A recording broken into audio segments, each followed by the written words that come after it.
up. Hey, look, there I am. Okay.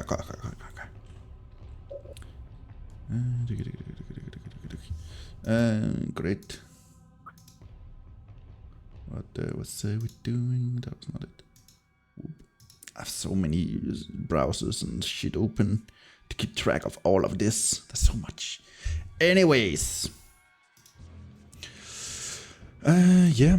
So let's start by just saying welcome to everyone on Twitch. Here we are, just a bunch of Vikings spending our time playing D&D as we await Valhalla. So let's head into the next session of the Abraxas D&D. And last time you guys chose to comb through the rest of this vault.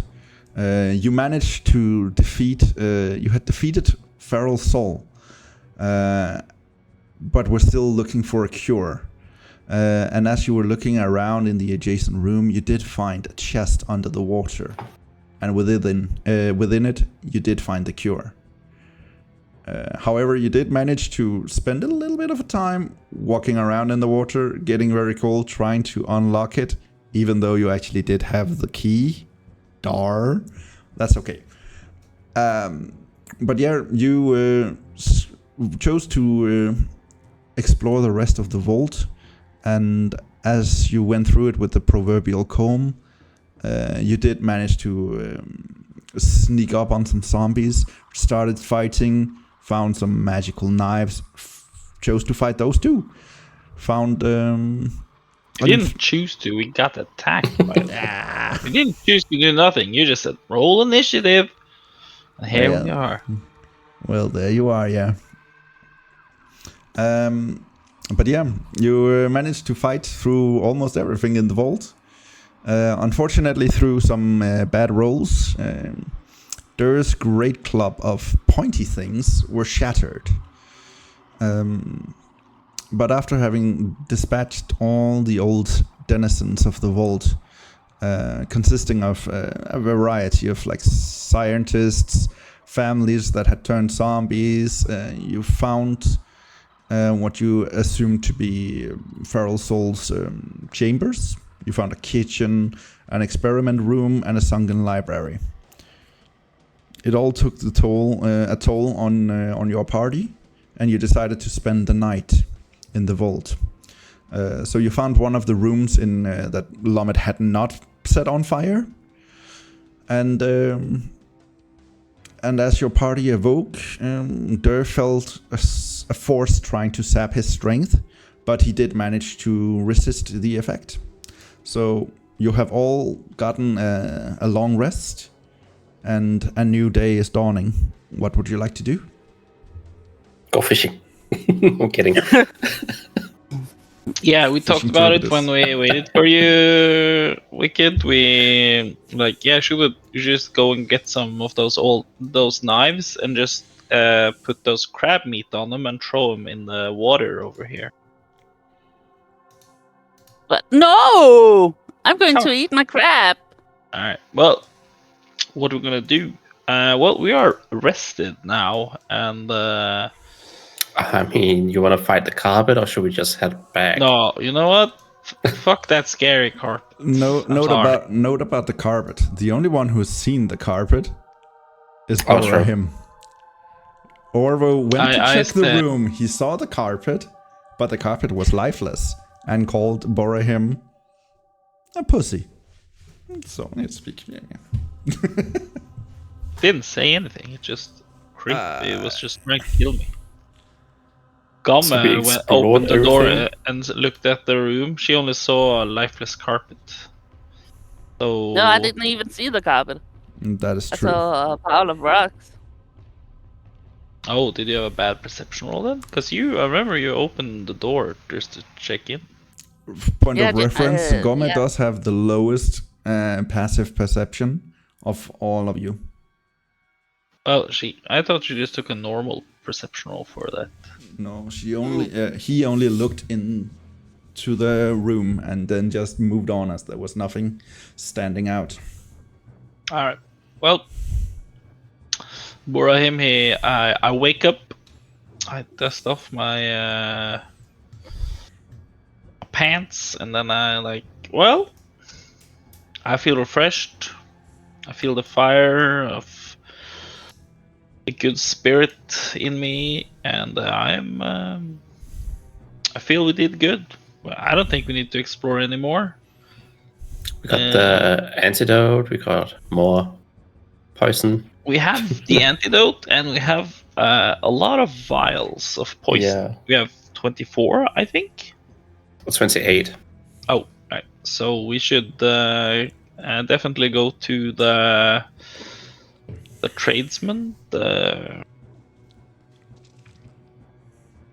Wait, we had the thing to like summon him, or what? Wait, what did we have to do when we found the vials? Could we like bring them back right away, or what?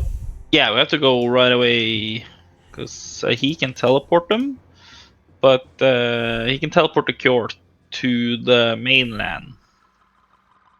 Oh, true. We have to go back. But to we them, still have to go and give him the antidote. Yeah. Also, he might know what to do maybe with the poison, or maybe we should just give him to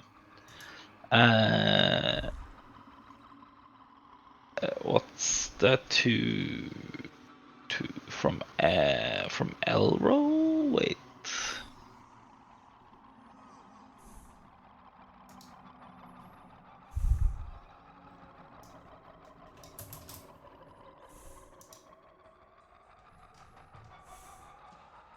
Guys, we can talk about that. Morad. Oh yeah, Moradin and Coralum. They probably have something to do. Know what we can do with the fidget. Whoa. Guys, not that I don't like you all and so on, but can we please leave here? I want to see some females. Yes. That is a very good request. And where there's female, there's also food and drink. So, I second that vote, and I look to Orvo and Durr. Yeah, let's head back. Yeah, if you guys want to go back, I'm all ready for it. This has been a lot for me.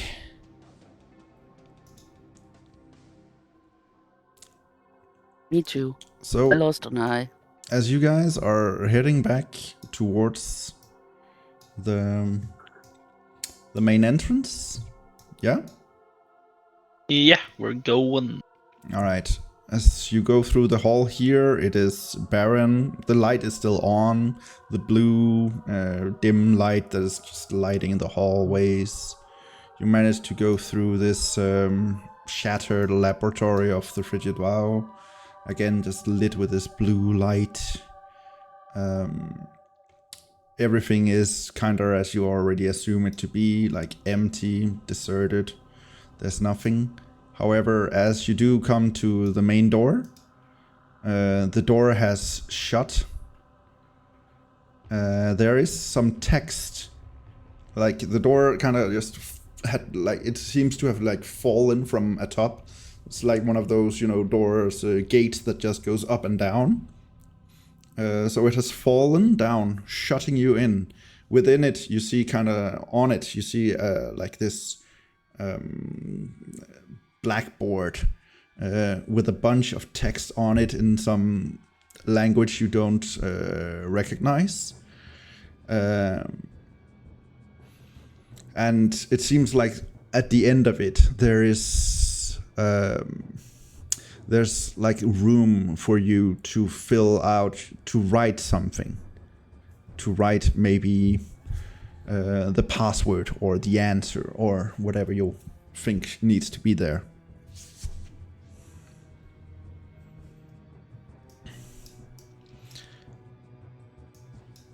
Orvo goes closer.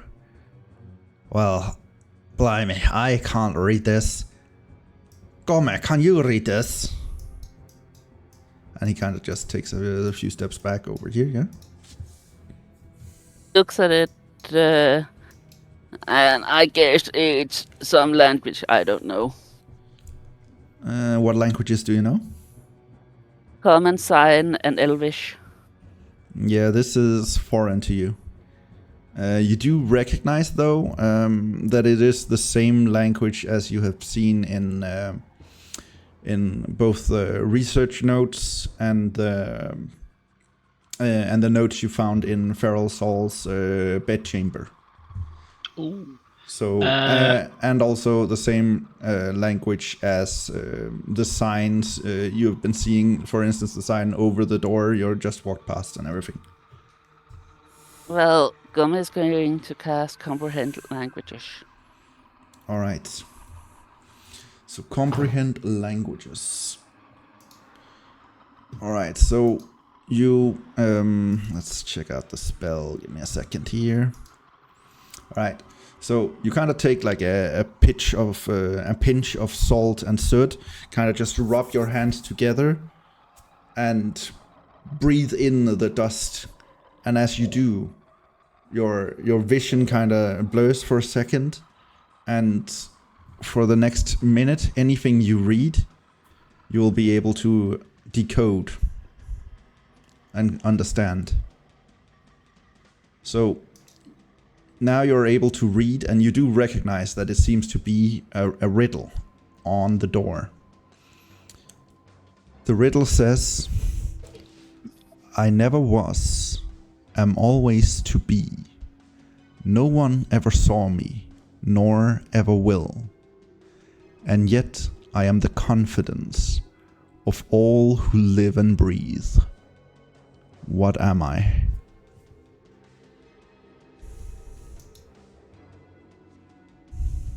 I say it out loud.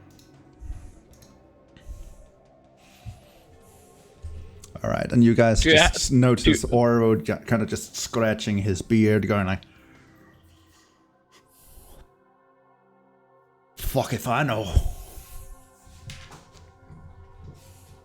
Do you have that in writing, dear game master? Of course I do. I don't just make up shit. Well, I do make up shit, but I usually do it before. Before you guys. Wait. Can I hear it again? Of course you can. I'll also share it in just in our Discord chat, so you guys can also read it if you want. I never was, am always to be. No one ever saw me, nor ever will. And yet I am the confidence of all who live and breathe. What am I?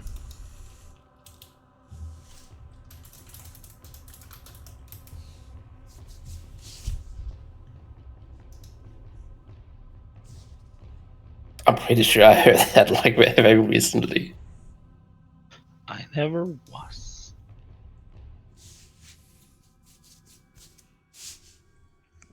Well, if you heard it recently, maybe you have the answer. Yet I am the confidence of all who lived and breathed. What?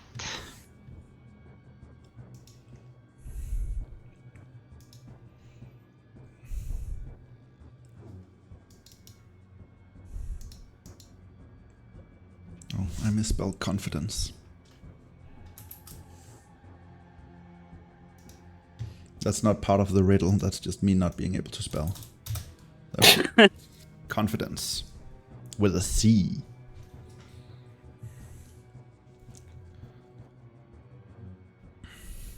I have some guesses, but I don't know.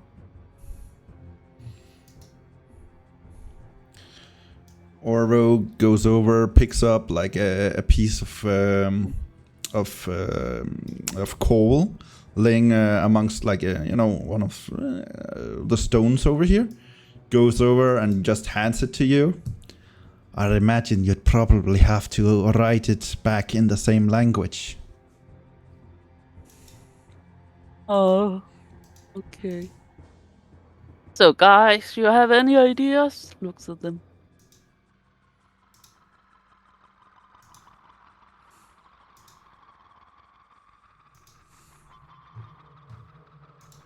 Guys, I'm pretty Yeah, sure I heard the riddle in Sandman. I'm just remembering trying to remember the answer.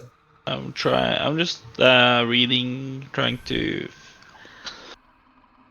see if I come up with something.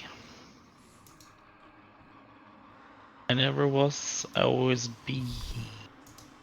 Saw me nor I ever will. What's yeah? Shoot if you have something. I have 3 things it can be.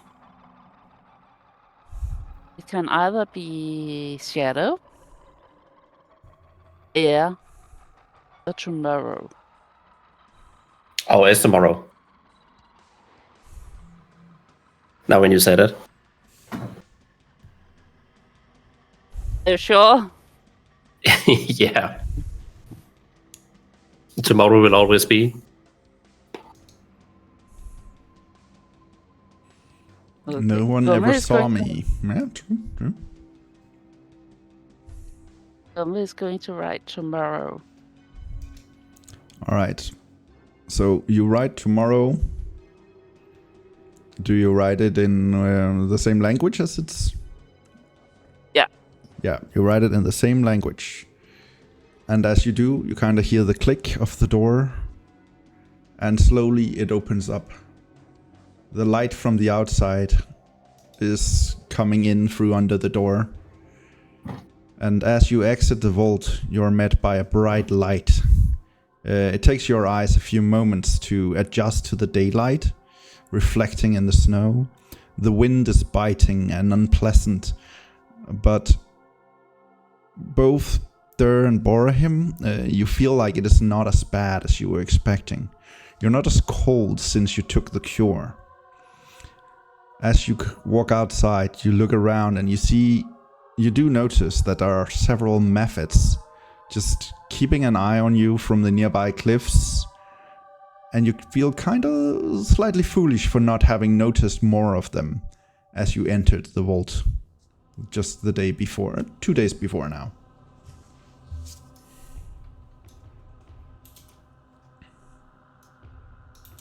You guys ready? Yeah, I'm ready to track through this wasteland again, but Hey, wasn't Durr, how always did so you many know? methods here? Don't look at them. Don't talk to them. I Oh don't yeah, want to that fight is. them again. No, we're not gonna do any foolish stuff, but And you notice Orvo kind of give Gomme a stern look like, don't you dare. we're walking in snow, right?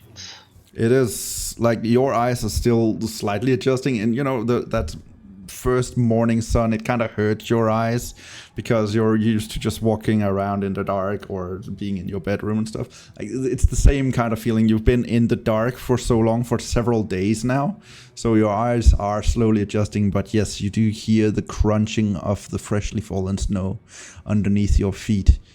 You do feel the cold, and you just recognize the slope you went down in order to get to the vault. All the icy mountain around you. As far as the eye can see, there's just a chain of mountains, all covered in snow. All of it brightly white. Alright, thought I put up my hood and prepare. I was having an idea that we might use some of the beds to like make a sled, but then I remembered we have nothing that could pull the sled. Unless we can talk to the Mephites and maybe they can pull it for us. Do you want to try and talk with the Mephites? No. Do anybody know Don't what touch them. language they speak? Are you Gomme asking won't this out allow loud? you. Yeah, I'm asking the group. You're asking the group. All right. Orvo looks at you, just, don't you fucking dare. And he now gives you the stern look. I just thought if we could get home faster, Orvo, that we could use them. No, don't you remember, like that's why, like, as long as we don't recognize them, they will leave us alone. All right. Well, They're trying to be stealth. Yeah, I don't want to fight them again. They kind of hurt. Also, as your eyes are now getting more adjusted to it, and as you're looking around the cliffs around you, you see, like, we're talking 20, maybe 30 of these Mephites just looking down on you. There's quite a few. And we almost died from 2. I say we. Well, you leveled up since, so. We keep our heads low and Orvo lead the way, and be careful of your surroundings, friends. Yeah, All right. let's start walking. Just change it so you're like here, the frozen winds, you feel the biting, but you start walking towards, led by Orvo, who takes the lead and tries to bring you guys towards Sanctuary. Alright, so you guys start walking. I would say I need someone to give me a survival check. Ooh, survival. Oh. You guys decide who's going right behind Orvo. What is the line here? Oh. Durr rolled, so he. Durr is second in command. All right. So Durr, you're looking out around, trying to use your nature knowledge to kind of figure out what's to see here, and you do see quite a variety of footsteps around you. And you do see that if you follow the way straight, there seems to have been a pack of wolves that ran in this direction as you rolled an 18. He's one with the wolves. The direction of the wolves, is that the direction we are going? That seems to be the direction you're currently heading, yes. I'm telling the group that there's footprints of wolves ahead of us. Ooh, how do you see how many? I don't know, do I? Give me a perception check. Actually, now that all of you are made aware, you can all take a look at to see if, like, now you kind of, as you know they're there, it's easier to recognize the 20. footprints. All right, 20. What about the rest of you guys? 14. 8. Dang. All right, well, it's a good thing you put Durr to the task. He is keeping a track. He is, like, counting. Unfortunately, he's not very good with math because, he's never gone to school. So he counts it to be more than one hand. Maybe even 2 hands and a few toes. Oh, okay. A few toes, okay. Well, So, full pack. Yes, you are schooled enough to know that 2 hands and a few toes is probably a full pack. Something like. Should we continue going straight? we should. We can continue, but I would recommend we probably should go like in a V formation or something, so we get all our corners. Orvo gets, he's also in this conversation. He looks at yours. Says, the safest thing would be just to go slightly off course. I know it's different cabin we can sleep in. It's just slightly off course, but that would for sure keep us away from the wolves. Or do you really want to test our luck? Bhorahim, he like raises his head and he's like, what's a few wolves among friends, you know? I would say like does the detour, like how much would that set us back with the traveling? It's more like that, I think. I honestly like it is pretty much just going through like a T section. Like if we're going one way, we will be there in 50 minutes, but if we're going the other way, we'll be there in 52 minutes. Small difference, it is just very different road. Okay. Let's take the other way. Alright, so you're taking the slight detour. Yeah, we can do that. We can do that since the seems red.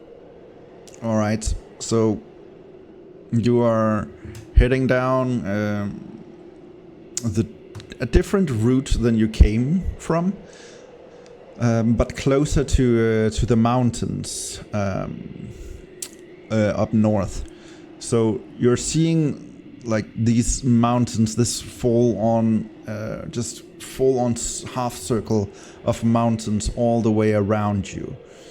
It is a sight to behold, and your day pretty much passes. It goes to noon, it goes to early afternoon. Someone give me, I would say since Durr, you're still the second in command, or second in the line, give me another survival check. 21. Alright, as you have now steered... He's good at survival, I guess. So as you steer away from the wolf steps, and you have been walking for quite a few hours now, you do notice that this place seems to have been mostly untouched. There does seem like you are crossing a section where you can see some humanoid footsteps have walked in the other direction. Like just, crossed your paths. They look slightly fresh, and based on how much it's snowing, you would assume that they are probably only a few hours in that direction. But other than that, the place seems mostly left alone, and you feel pretty safe on this route. Alrighty. And as you're walking for the next couple of hours, you are led to a cave to spend your first evening's rest. So Orvo leads you to a cave. It's different from the last one you were in, but the shelter is pretty decent. The wind kind of leaves you for a moment, and you can have your first night's sleep. Ooh, so it's should we set up? Do we have guards in case anything, or should we try and all take a good night's rest? I think we should do a rotation. Great, do we need? 2 hours with one person, 2 hours with another person, like that. Like we did on the way in. Yeah, that could be smart. Yeah. But is there a need for that with the information I got, with the footprints and everything? Yeah, you never know if there's a wolf coming or something. It's just Maybe a something wolf. smells us there, or maybe there's a ice Yeti demon somewhere. or something. Yetis is a myth. There's no Yetis. Dude, we are talking to a dwarf, a man who can teleport. There's Yetis. But yeah, I think we should take shifts. Yeah, just to be on the safe side. Orvo takes out his enchanted lock, ignites it, and kind of warms his hands, and goes, "That seems fine. I can take the first shift if you want." while he's just, like rubbing his hands against each other, just trying to, get the heat going in the cave. Oh.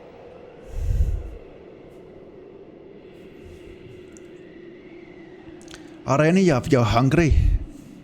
And he looks to you. Yeah! Yeah! Crab legs, we're gonna eat crab legs. Oh, okay. You're gonna have a gourmet dinner? Takes out the big pot, doesn't even listen right now, takes out the big pot, takes some of the snow, and places close to the log so the snow water can melt and start boiling. All right, fair enough. So how would you like to make this soup or boil these crab legs, or what are we doing here? Goes over to Durr and says, I need the legs. We're going to have some crab. Wait, how many? Wait, there's only crab claws. How many? Yeah. How many you have? 2. Well, they are from giant crabs, so I would say 2 giant crab claws could probably feed all of you for at least one evening, yeah? Takes both of them. All right. Takes my dagger and cleans them. All right. Give me, while cleaning them, give me a nature check to see how well you do.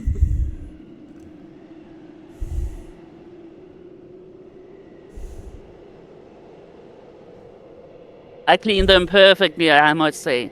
All right. So you rolled what? 19. 19. Yeah. Okay. With a 19, you clean them perfectly, as you say. Like, you are, like, even though this is your first time cleaning crab legs, you just like have a natural feel for how to do this. How do you proceed? Then I see how big they are compared to the pot, and if I need to, break them in smaller pieces, salt the water, and then boil them.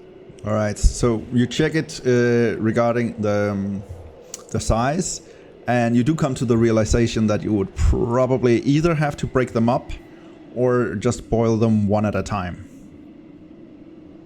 Boil them one at a time, then. All right. So you take your time. You are trying to bring them to a boil. Give me a performance check to do this. Performance check, why? Because, it's a dinner and a show. I'm not performing, I'm cooking. But Cooking is a skill. Oh shit, I understand now why you didn't want to do the performance check. All right, so you rolled a 5.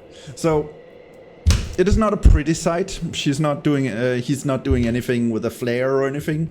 He's pretty much just looking with hunger in his eyes as the bubbles of the water and the smell of the crab legs boiling just fills this slightly wind-drawn cavern. All right, so your crab legs are done, and you guys can dig in if you want.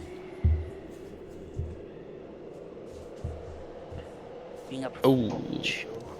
I look to Gomme and I say, you know what would be good with this dinner? Some music. Looks at him, shut up, I'm eating. Okay. Hey. Actually, Ask me. Actually, let's Bhorahim, give me a persuasion check. If you roll a natural 20, you can convince Gomme to. I got a 10. 10. Does that work on you, Gomme? No, you No. can ask me after. All right. You do not manage to persuade Gomme to give a show mid-dinner. So you guys are eating. You get some food in your bellies. What would you like to do for the evening? Is there something? Then he takes out his harp after dinner and plays a little tune. All right. So Oh yeah, sorry. Continue. no, I was just gonna let's have a performance check to see how well the tune is. How does it sound? Sounds amazing. What did you roll? 19. 19. Sounds amazing when I said it. All right, it sounds amazing. You hear the melody from Gomme's harp, so much better. Like Gomme is no longer hangry, and that just fills the cavern. The echoes of the cavern is resounding from the strings, and it's just giving off this soothing vibe.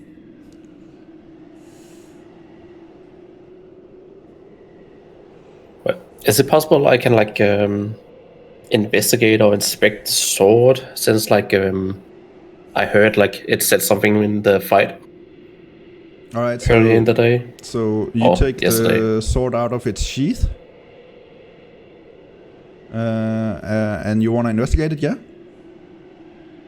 Yeah, I'll see if I can just notice anything. All right. So you sit down, kind of crossing your legs, sit with the sword, take it out of the sheath, start investigating it. So give me an investigation check. Oh, it's 12. 12. What you do notice is the sword seems to be in pristine condition. Like this sword has, if it was a normal sword, you would say this sword has never seen combat. It is sharp as the day it was made. It is flawless. There's not as much on it or anything. But as you're sitting there, just looking at it, inspecting it, you start feeling a drive from the sword. And give me a wisdom saving throw. Before you do that,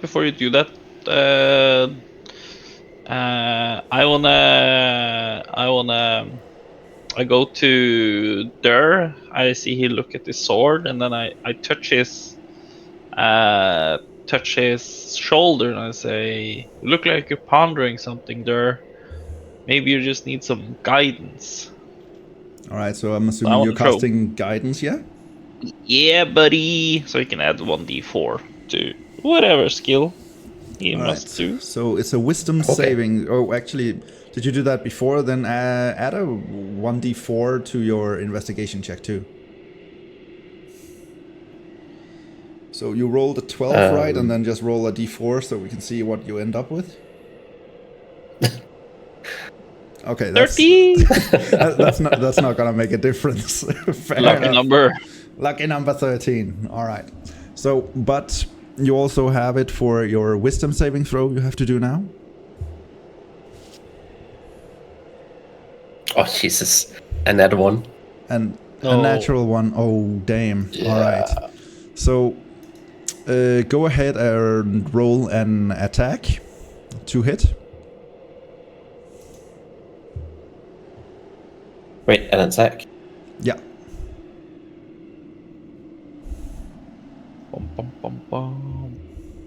22. All right. So, as you are sitting with this sword, you feel the sword needs to cut something. It wants to be used. And your wisdom is not able to overcome the sword. And you slash out towards Bhorahim. Bhorahim, does 22 hit you? 22 hits. All right, roll some damage.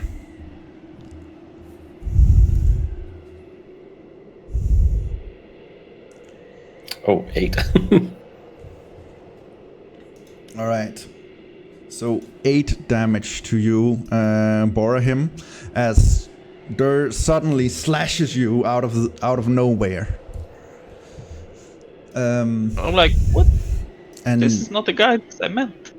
that is not the guidance you meant. Yeah, true.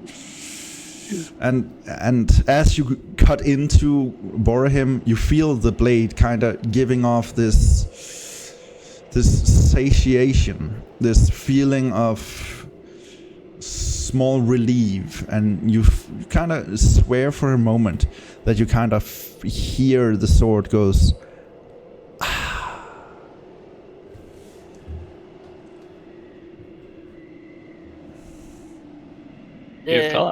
Gomme jumps up and he's like, "What the hell, man? Why did you attack him? What's going on here?"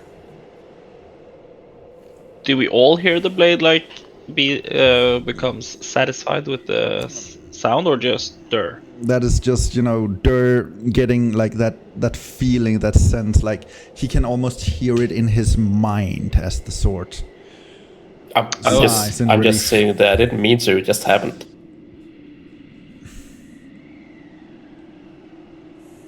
Are you okay? It's like my hand slipped.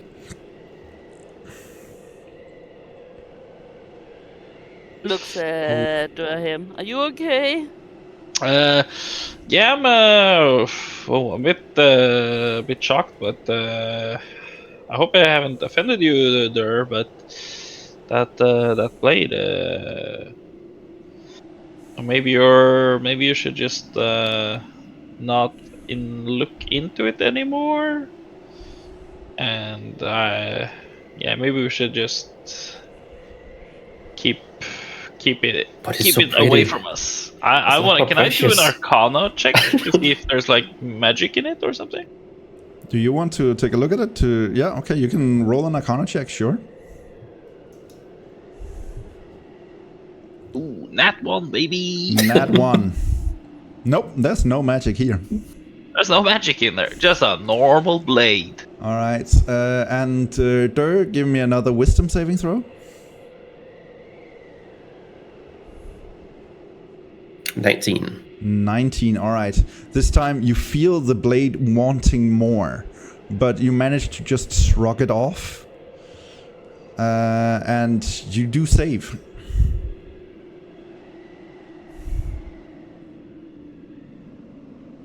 It's funny how I always save on myself, but not on others. So what are you guys doing? Gomme just looks scared. Yeah? Gomme is scared. So you play a frightened tune on your harp now? I'm not playing. Okay. A frightened I thought tune. you How would be does that like sound? too busy with the crabs. No. If I was fighting, I would play do do do do do do do do. Of course. What else? All right. So what would you guys like to do? Get some sleep. Yeah, that might be clever. All right. Yeah. So You was taking first shift. yeah, I'll take first shift. Ain't no bother. Durr, give me another wisdom save.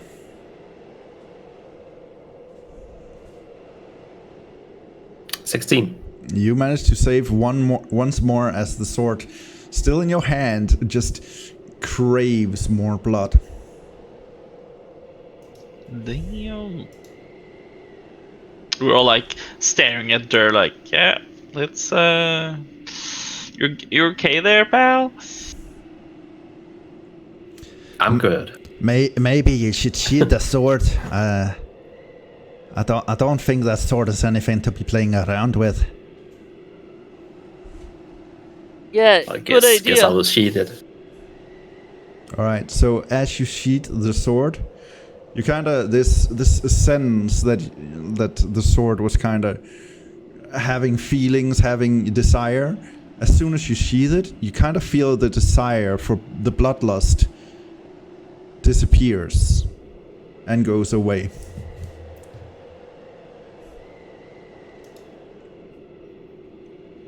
I'll throw the sword away. Oh, don't use it! Turns around and goes to bed. All right, so you go to bed. What about the other two? Do you tell us about this, Durr, about how you felt with the blade, or do you just let it go, like shrug it off. I mean, Well, isn't it like I'm in a trance every time I wield it?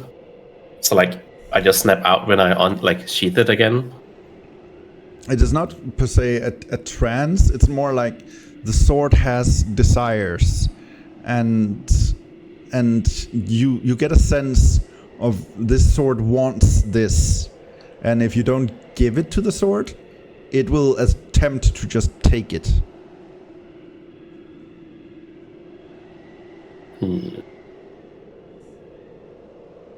I guess I would I tell Bhorahim about it. All right. So what do you tell Bhorahim? I feel the sword wants to cut. Can't explain how. It just needs to cut. oh, that is to me it sounds it's a magical weapon, but I cannot sense anything from it. So I think we should probably hear with the buyer. He maybe can help us with this strange blade, as well as I hope somebody will help us regarding the notes that we found.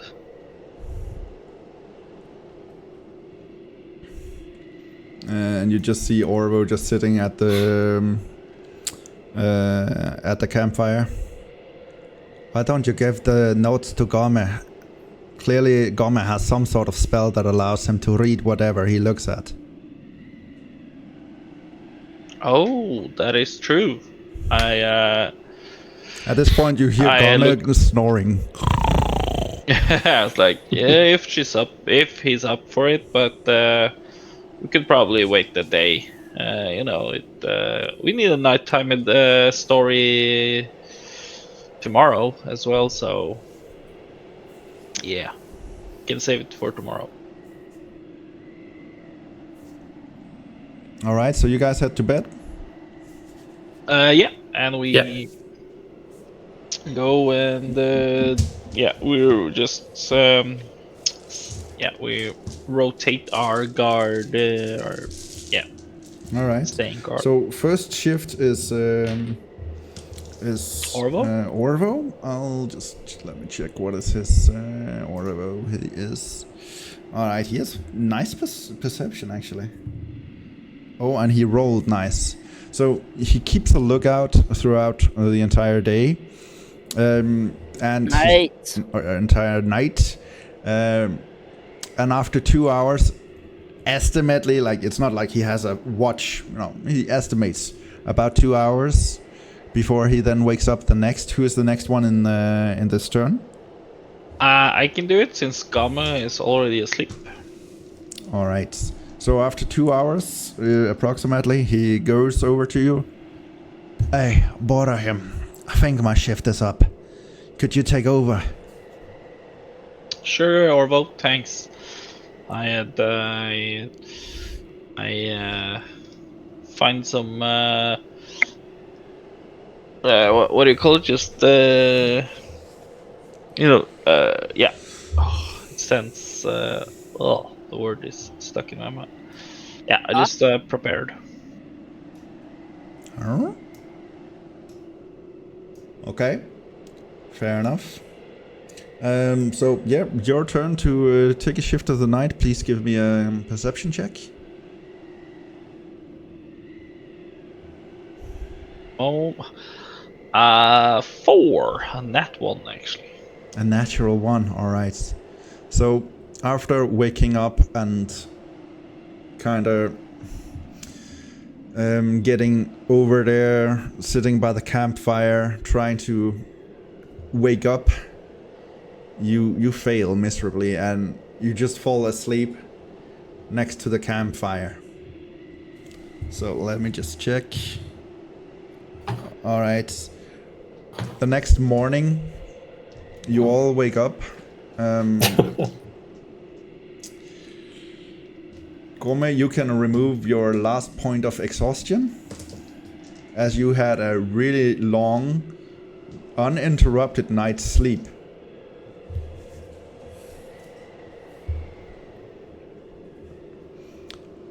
Okay. And yeah, luckily for you guys, it does not seem like anyone has been in here to check on you guys.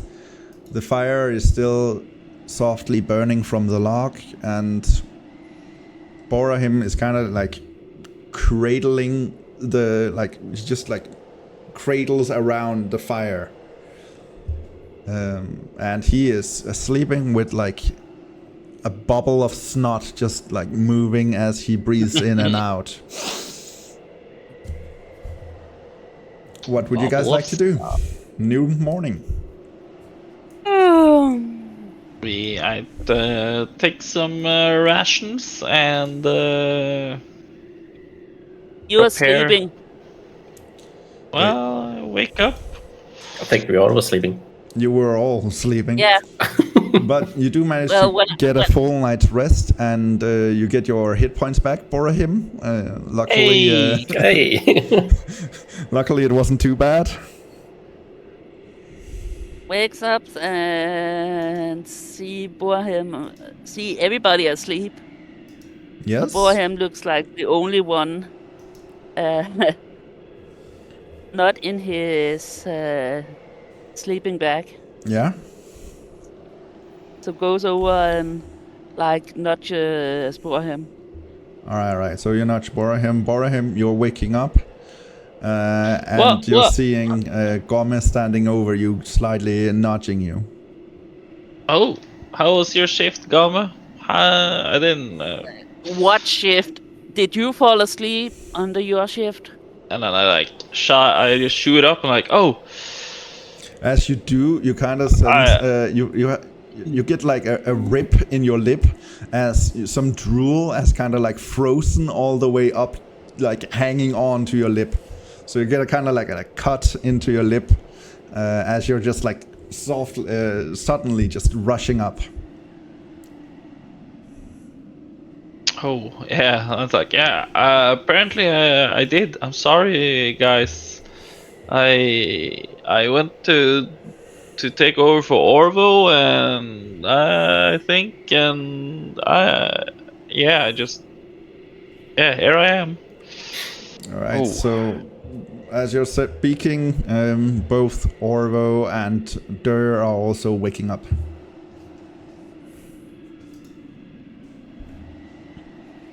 Good morning. Did you guys have calm shifts? Nothing of interest happened? We didn't have a shift. Somebody fell asleep looking mad at Bhorahim. And does any of you guys speak Dwarvish? I don't. No. No. No. Okay. So you hear Orvo say some words in a foreign language you are not familiar with. But it's probably cursing. Based on the tone of his voice, it does not seem like he's complimenting you.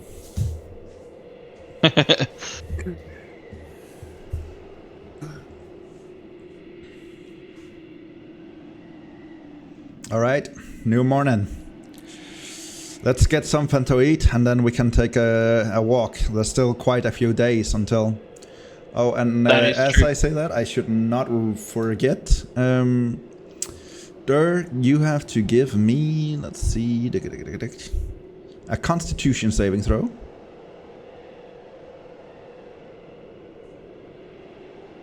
$19. All right.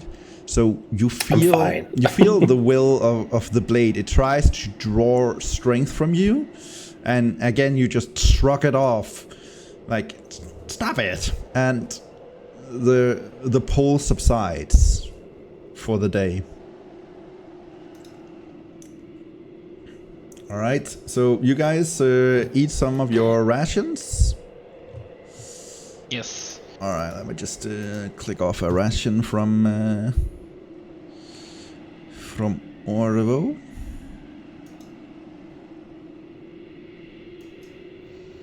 All right, and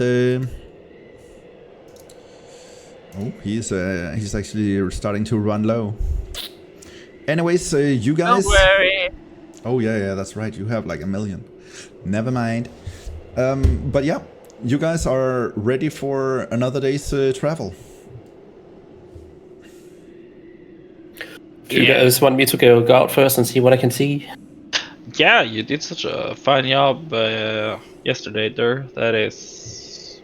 So if you don't mind, I can go second, and or third if Oro knows the path better, so he might go first, then you, and then me, and then Gomme. True.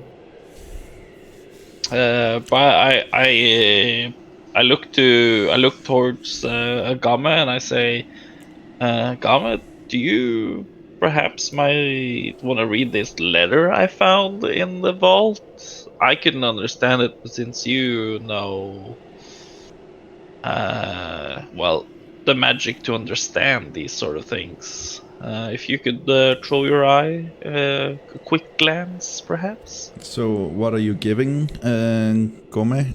You have currently both yeah? The letter from that was on the desk on the office. Okay, yeah. Sure. Have you anything else you want me to read? Because when I cast the spell, I got about an hour. Oh, hour sadly, or is that's it a the minute? only thing I. An hour. Oh, that's a long time. Yeah, duration 1 hour. Oh, damn.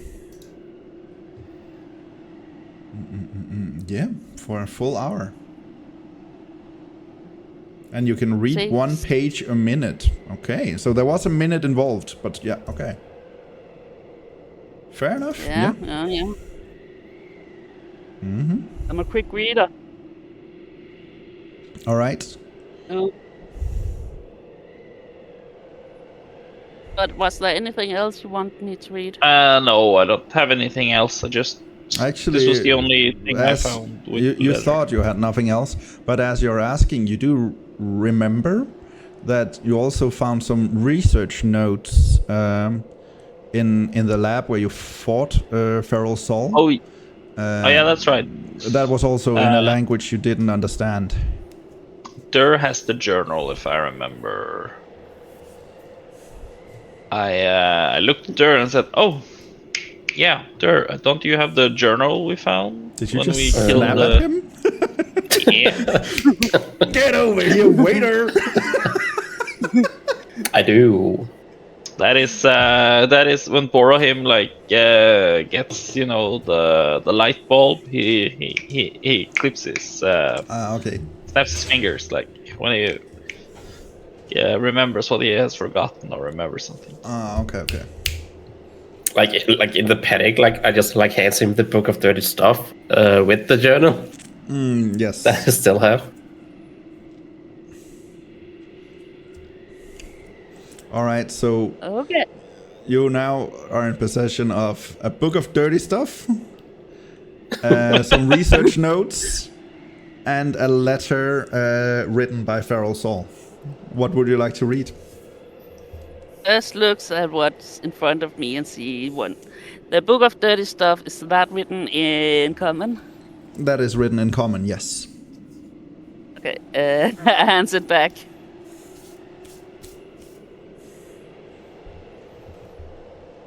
All right. Durr takes it and blushes a little bit. You can't decide if he blushes. Oh, I can decide. All right.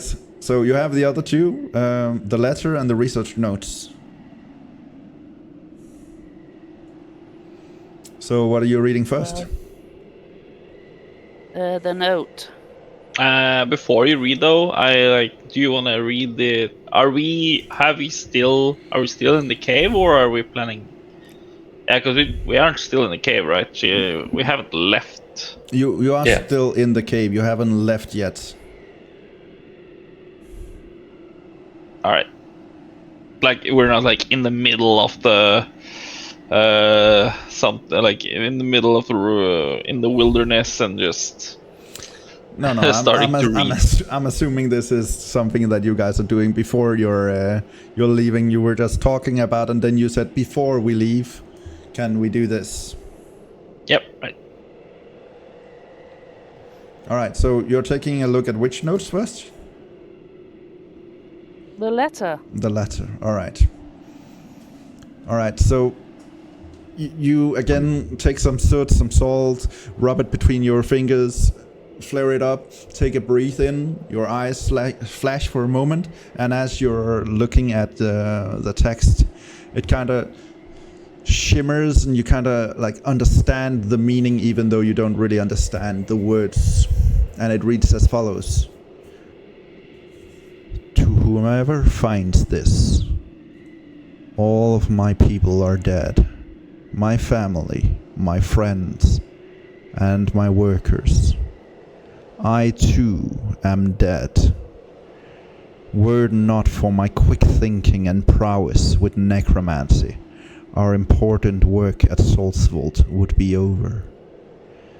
I continue to labor in my undead form, trying to find a sickness that can infect the gods themselves. If I have perished, I implore you to find my lab, find my notes, and finish my work. The gods must pay for Eor's destruction. Feral Soul.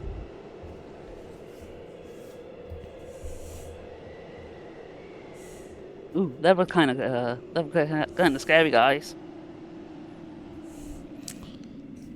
So, are you telling them what you have read? Yeah. Yeah. All right. So, Gomme. No, I'm reading it out loud. Oh, you're reading it out loud. Okay. Fair enough. So that was what you found on the letter. Guys, does any of you have any idea what he means? You hear Bhorahim speak up. I've heard the rumors. They said Eor was a powerful city that roamed the skies above here like 800 years ago or something. And they ascended too fast, they grew too powerful, and the guards chose to strike them down. This seems like the ramblings of a madman set on vengeance.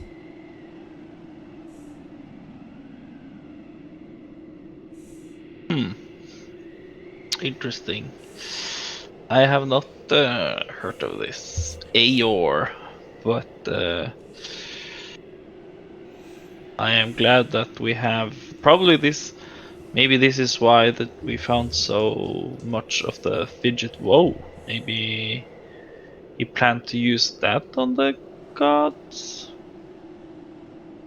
It wouldn't surprise me. But how do you hurt a god? I don't know. I don't think it's a good idea to hurt a god, to be honest. You know, it's a god. So far, what I feel, what I connect to my god, I feel safe. But I can understand if some injustices happen, you might curse the gods, but to play with such power as the fidget woe, I wanna. This makes me just want to destroy those vials even more, but in a safe way. I do not know. Yeah, we shouldn't destroy them before we know a safe way. So I think we should ask maybe the priests in Palebrook Village. They might know how we can do this. I doubt they know, to be honest. Well, they have dealt think with about it. It's just a small village. How should they? Oh, right now they are doing their best to keep Oh my god, the girls! We have to go! I can read the rest later. Tonight. Oh. Takes the journal. Let me read. What? So are you reading it now or not? I'm confused. I'm reading it now. All right. Fair enough. So what you find there are a bunch of scramblings and pretty much a bunch of research notes on some alchemical creations that doesn't seem to be regarding the frigid vow. These are not the notes he had regarding the frigid vow. Those are not the ones you took. But you do recognize two sections. Like they explain the two vials you picked up earlier when you were in his lab. The first vial, it's described as like a black liquid in a bottle that seems to be constantly swirling around. So you recognize the description based on that as the vial that you have found. And what it does is like it creates an area of gravitational force that pulls nearby creatures and makes it hard to move within it. And the other one, it explains a noxious gas that deals poison damage and applies disadvantage on concentration. And the vial itself is like holding this like a green cloud that just seems to like float around in it. Kind of, you know, like you know that screensaver where it just goes dink, dink, dink, dink, dink, dink. Kind of just the same, just keeps bouncing from edge to edge. And it explains on both of them that when the seal is broken, and you get that means when the vial is destroyed, these clouds, these liquids in them will expand, and then you hit a pretty big area of effect.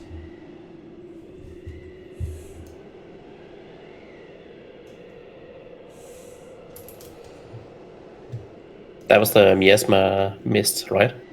The miasma mist, yes, and the gravity pool, yes. Yes. The full on. I'll just throw this into our. Both that I'm holding in my bag. Yes, you're holding both of these vials in the back, and the notes just pretty much explains what each of them does. And you get the sense that he probably was like mass producing, or not mass producing, but he was, you know, producing these upon commission for adventures and stuff within the city of Aor. Oh.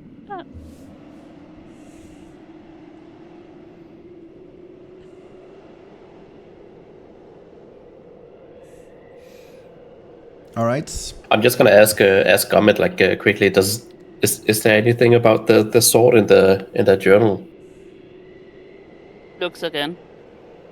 All right. So you browse through, just like skim through a bunch of notes. Within the start of the journal, everything seems quite structured, quite normal, structured. A little bit, maybe like, you know, a hastily note written here and there, and so it kind of like. But you do get the sense that whoever wrote this did have some structure, some organized thinking. But as you turn to the later pages, the journal more and more seems like ramblings of a madman. And at the last couple of pages, you pretty much just see the continuous line written: "Kill the gods, kill the gods, kill the gods." Over and over.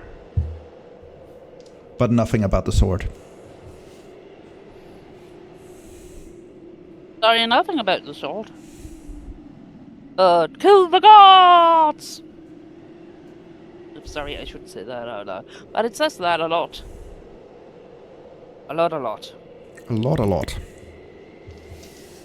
Alright. And Orvo speaks up like, if you guys are ready, we can go, but good to know what it says. You should maybe put a label or translation into your own so you can use those vials. Anyways, are you guys ready? I'll take the lead. Durr, you can follow me. And We are ready. And he starts heading out. Alright, so day 2 of your travels, how fast would you like to go?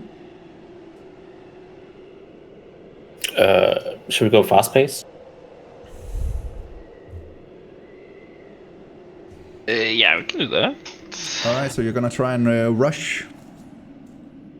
Yeah, we can build some momentum this day. We had a well-rested night. Alright, fair enough. Then I would say someone roll me a d4.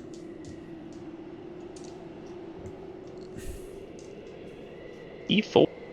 Alright, coming up. I got a 2.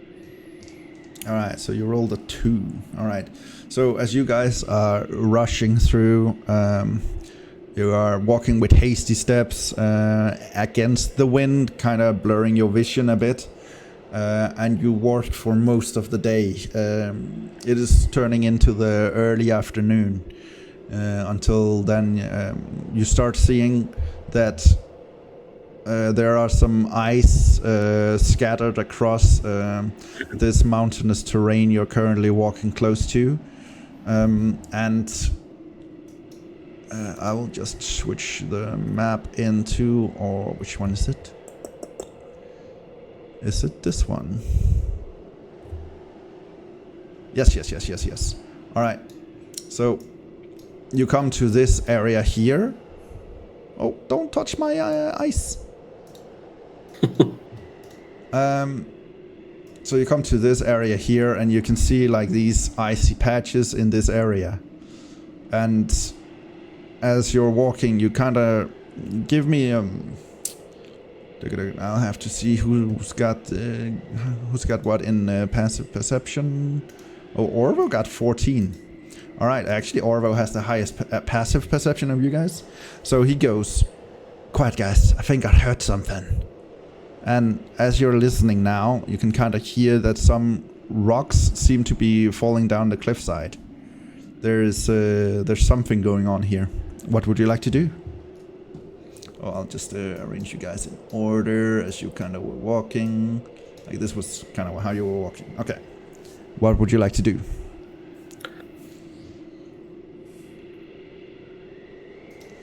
My hand flies to my sweet Tinkletop Ball Blaster 1000. Alright, the Tinkertop Bolt Blaster 1000.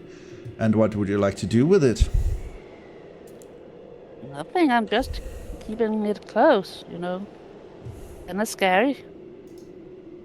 Can I... so he sees the rocks falling. Yeah, he saw a rock falling and kind of points over, let me just ping, like points over to like this area-ish. Can I take a perception check to look around the area if this might be something like common? If they are, if the rocks are like unsteady, that we might presume that it's just normal that it would happen. Yeah, for sure. Give me a perception check.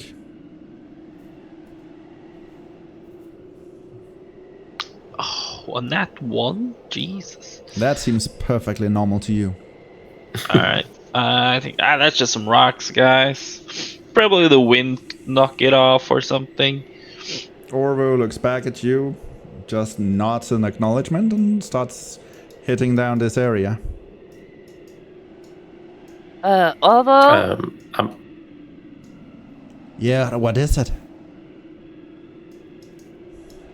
He turns around, looks to you. I think we should go the other way around. Why would you say that? The other way around is gonna take us easily an extra hour. I wanna get into shelter before it gets dark. Honestly, I don't trust Durham today. Why not? Because he slept. Ah. Well, that makes sense. What say ye, Durr? We should go straight ahead. Seems safe. Alright, majority has it. Let's go. And he starts walking. But he does like keep an eye out towards the place where he did see the stone falling down.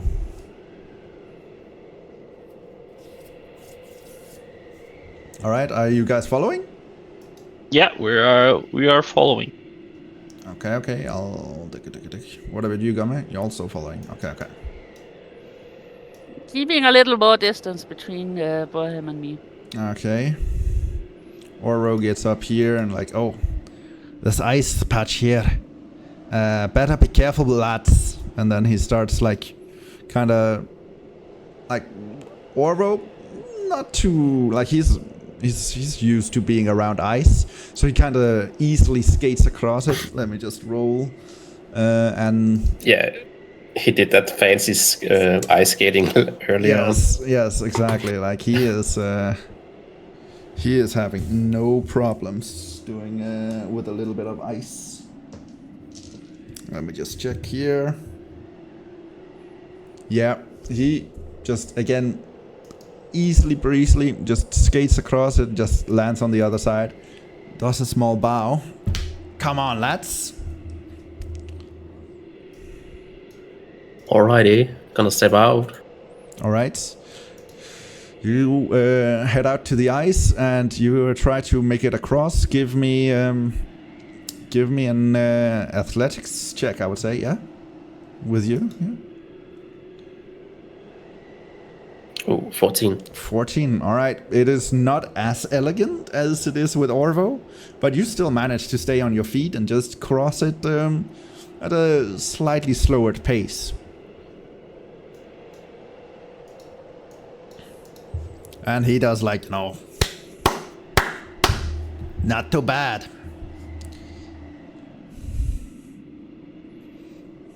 What about you, big guy? Are you gonna do a pirouette for us?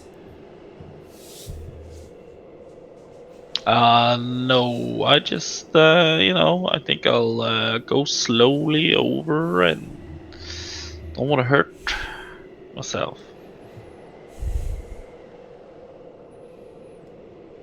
Alright, so again, give me an athletics or an acrobatic check, depending on whether you want to use, like... I will do... Are you just taking, like a steady stance, or are you taking more like an acrobatic... agile approach to this? Doing athletics, I think. Okay, athletics. Okay, so you're tiptoeing across it. 16. And 16, yeah. You were managing to tiptoe across it quite nicely. It looks slightly elegant, not too fast, but you do look pretty confident as doing it.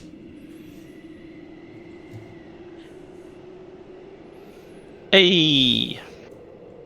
I didn't trip. And then I do a short little dance. Alright, fair enough. Gomme, you wanna try and make it across? Sure. Sure, alright. Yeah, give me Acrobatics. Give me an acrobatics check then. 22. Yeah, you managed to just slide across it like you were born on ice. Just Disney on ice version. Here, let's go. Again, he just claps. Look, lads, that's how you do it. And then he starts walking further.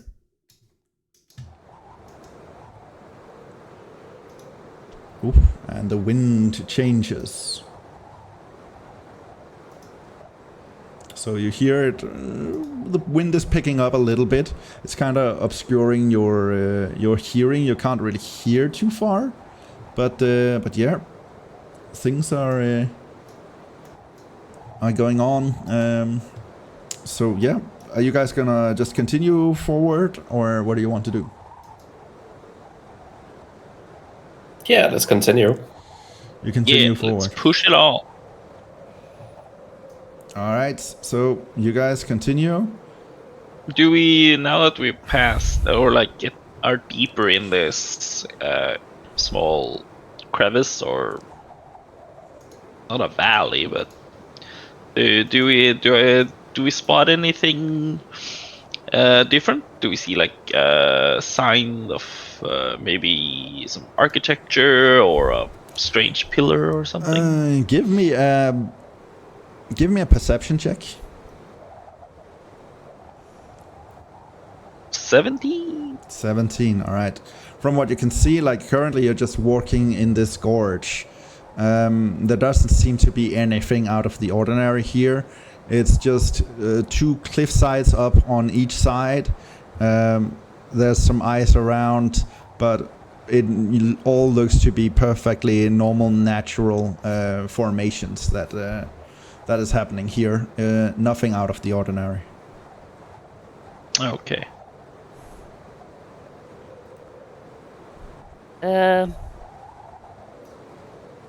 Gomme will also keep going, but he will. He still has his weapon at hand.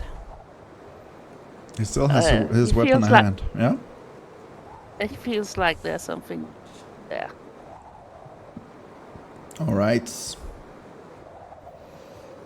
So are you keeping up with Orvo as he's marching on, or? I'm waiting on Bhorahim again.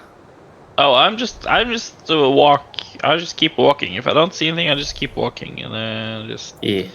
All right. So you just keep on walking, and you manage to get all the way across this gorge without anything significant happening. See, I was safe. It was pretty safe. Okay. So yeah, that brings us like it is getting later in the afternoon. Orvo starts leading you guys towards where he believes the next cave to be. And I would like, is it still Durr who does it? Then I would like one more survival check from you, Durr.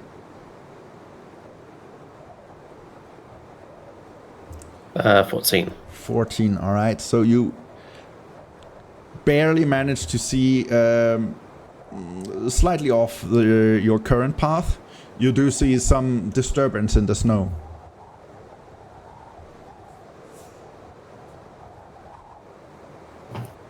Guys, I see something. You don't have disturbance in the force. We got it in the snow. You have a disturbance in the snow, yes. What do you see there? I can't tell. Can't see if it's friendly or foe. Or if it's just snow. Oh, All right. I like that one. Well, you could go over and investigate it if you would like to, or you can just go like, not my problem, and keep going. I want to go closer and investigate. All right. So you head on closer. Roll me an investigation check. Oh, that's 20. Natural 20. Nice. It's very important that you tell me when it's a natural 20, because on my screen it just pops up as 19. Yeah. So okay. Natural 20. You apparently have -1. I do. Fair enough. That's okay. That's okay. No problems with that. Anyways, with a natural 20, you're able to determine that it seems to be some small, some footsteps of some creatures. They seem to have, like, based on it being a natural 20, you can see that they are footsteps of some sort of creature with, like, some lizard-ish feet. They seem to be bipedal. and like have like 3 claws, 3 toes to walk on. And you can kind of see, like, based on the footsteps, there seems to have been no more than 3, maybe 4 of them walking grouped together, heading slightly, off your path, away from the cave you're currently heading towards. But that's kind of what you can see from this. Based on how much is currently snowing, you can also determine that they have probably walked past here within the last 10 minutes.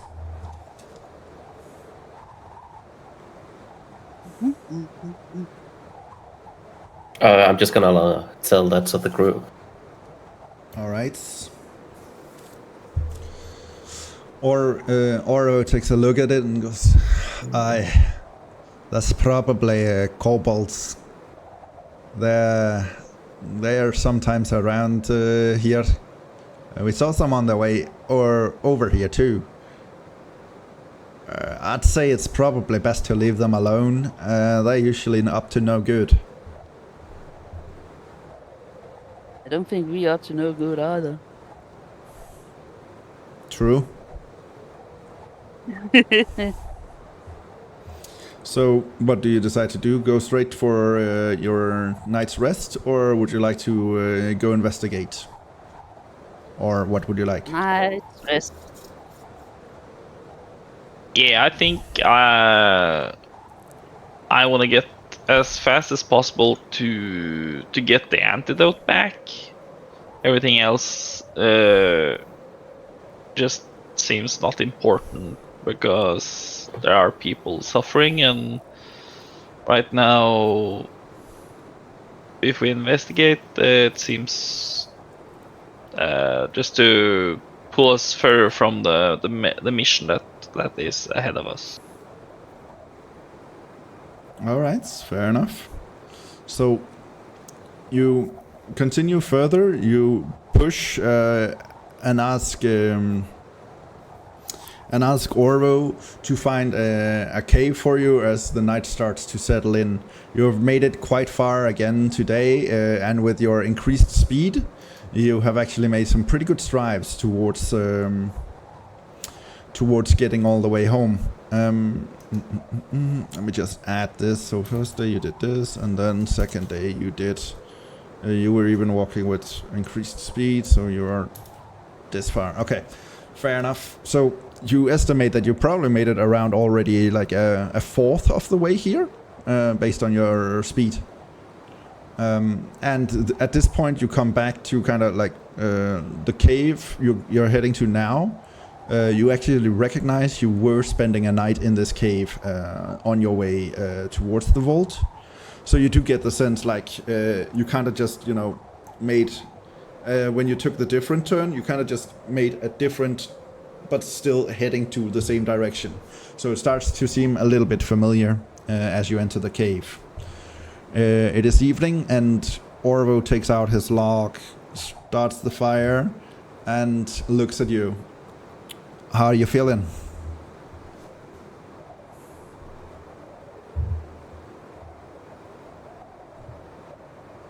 I'm good. I don't Yeah. know about the 2 over there. I'm fine. A bit sore, but I think a good night's sleep will solve it. All right. Yeah, you good.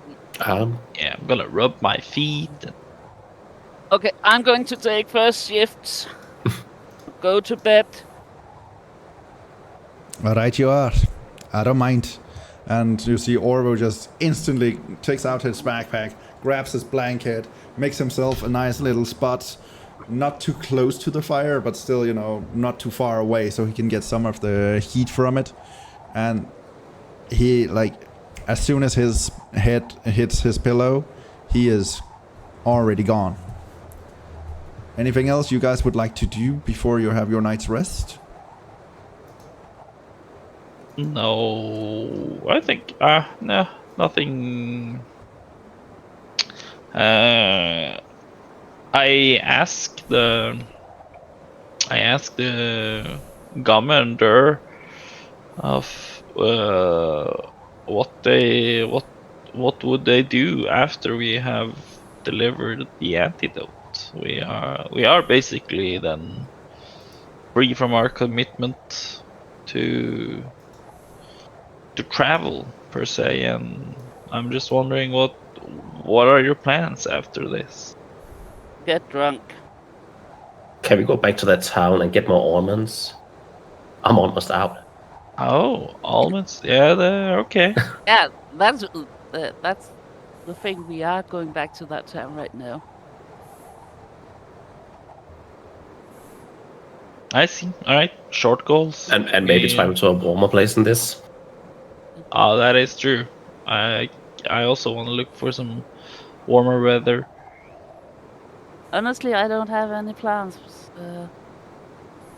so far because I don't know what is coming. So I take it one day at a time. Spoken like a true troubadour. I'm not a troubadour. I'm a bard. Well, What's a troubadour? ain't that the same thing? I don't know. I don't know what a troubadour is. It's a troubadour is what you used to call play like bards, basically. I only heard bard because I play my harp, so I'm the bard. Play my harp, I play my bard. Now go to bed, you two. So mean, but okay. Do I need to do a wisdom throw again? Do you unsheath the sword? No. Haven't touched it for the entire day. Okay. Then no. You don't need to do anything right now, at least. So you guys find a nice spot in the cave. Just pure habit. Even though you only slept in this cave once, you kind of find the same spot as you had just a few nights before. You tuck yourself in, and Gomme, you sit resting, look into the fire, and keep a nice watch over as your newly found friends are falling asleep. Hit me with a perception check.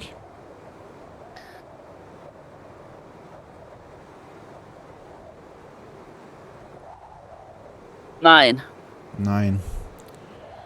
The evening goes by.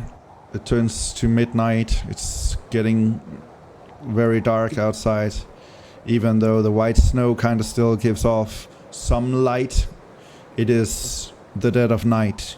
You hear nothing but the wind outside howling, but nothing seems to be transpiring. And for a few hours, you sit there just reinventing rhymes, poetry, thinking, just trying to spend your time the best way you know how. And your watch goes by without any further incidents. Who's up next? I'm going to wake up. I'm waking up Durr. Alright, you're waking up Durr. Durr is the best. He can trash. Yes, he can trash. Alright, so Durr, you get woken up by a weird limerick and see and see your troubadour standing above you, waking you up to take your shift. He's the best. It's my turn now? Okay. And Durr, you get kind of confused as Bhorahim seems to be speaking in his sleep.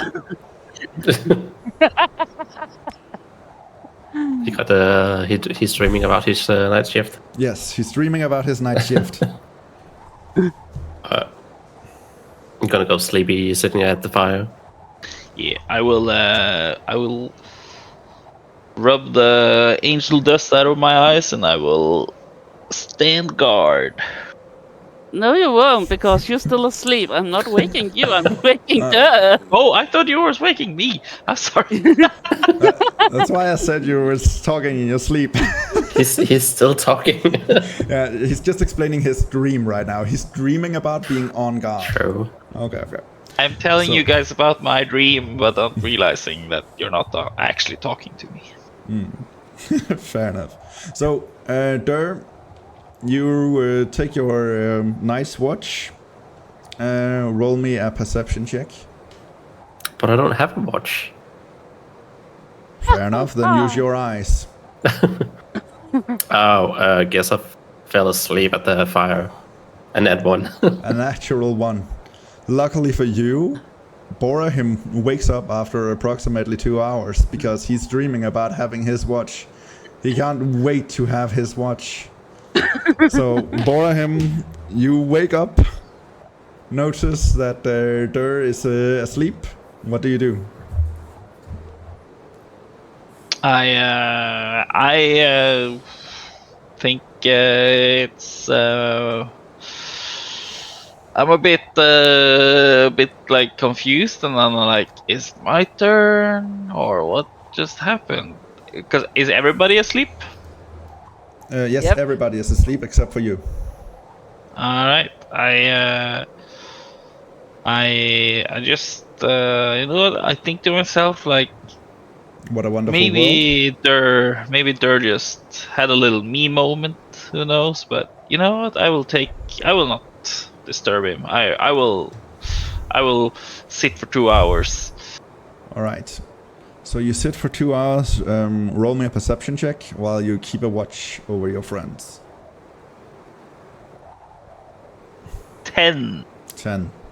You sit for 2 hours and you're kind of like struggling to keep awake. But the 2 hours goes by, and when you feel your time is up, you go over to wake Orvo. Or do you let him sleep in?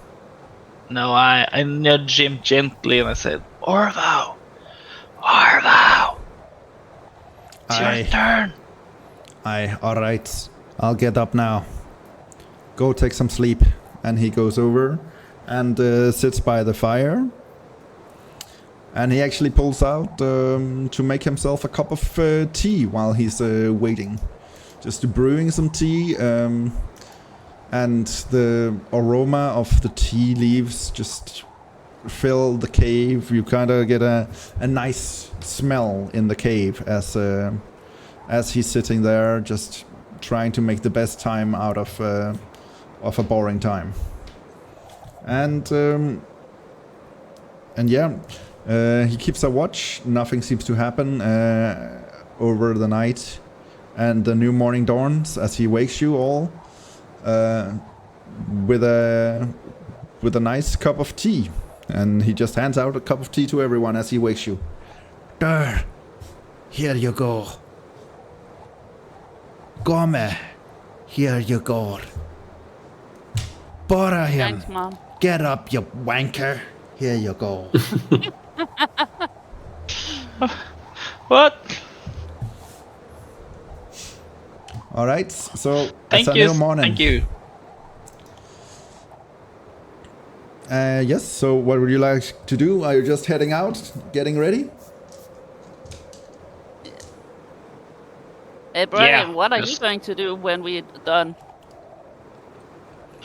Oh, I wouldn't mind travel for a bit more. Perhaps help some.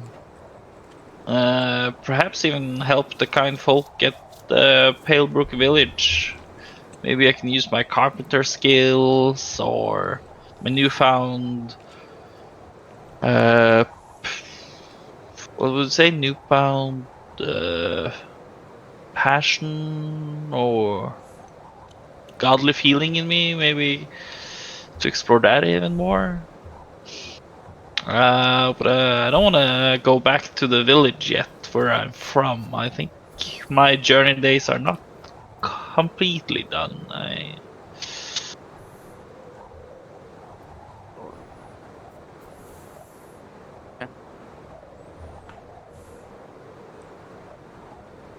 Well, maybe we can find something to do all three together. Travel a bit. See the That is world. that is true. I could always teach you in the art of carpeting. You know, we could. It's a good business. People need stuff. I make a killer wardrobe. My stools are pretty good. Yeah, I'm going to show you how to get ladies.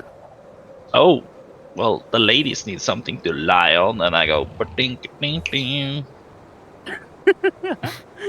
Ooh, so you already have a working theory of what to do. I will make. Maybe we could create the ultimate bed for the ladies. And you just hear Orvo goes, I swear to Duama, this guy has never met a lady.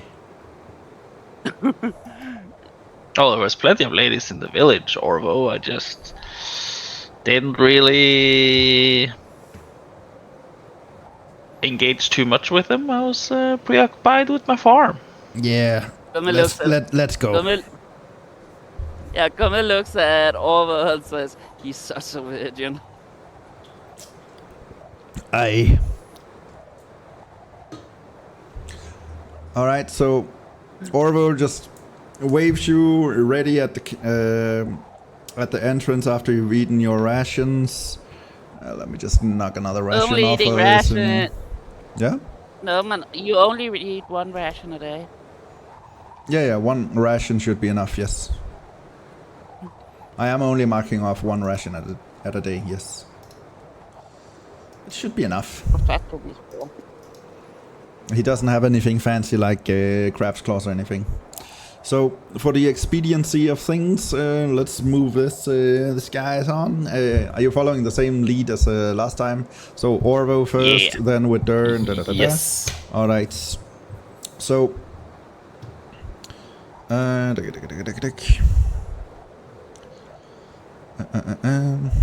Alright. So, as you've started walking, and are you still walking fast, or are you slowing down, or are you just straight towards the village, right?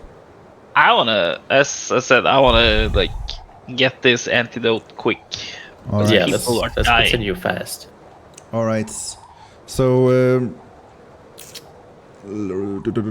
someone roll me a d4. I would say, yeah. Gomme, go ahead and roll me a d4.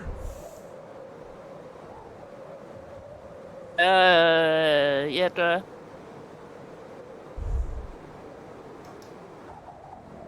Yeah, Durr? Do you want Durr to roll it? What? Okay. Durr, roll me a d4. I don't mind. A 1. Alright. So, you guys have been walking for a couple of hours. The wind has shifted a little bit. You're walking, followed by... you're just following as Orvo is just leading you towards Cyrillia, and you do recognize some of the mountains and some of the hills as you're walking. And as you're walking, you come across. Let me see. You come across a single character. As you're like standing, I would say probably around 50 meters away from this character, what you see is a man clad in armor. The pieces are dented and have lost their shine. 4 belts are covering the stomach region, and the thighs are covered in leather. And the face is covered by the dark long hair that seems to be flowing in the wind. He's holding an arm out in your direction. So let's just get you guys in here. Like, you're coming from over here-ish.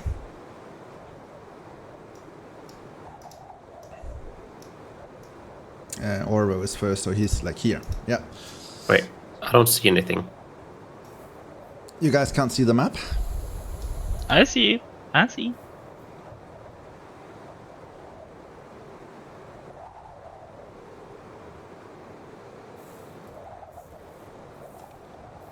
You can't see anything, Durr? I see your names now, but No map. I Just tried try to refreshing. reroll or refresh. Just do a refresh. Should be fine. Hopefully.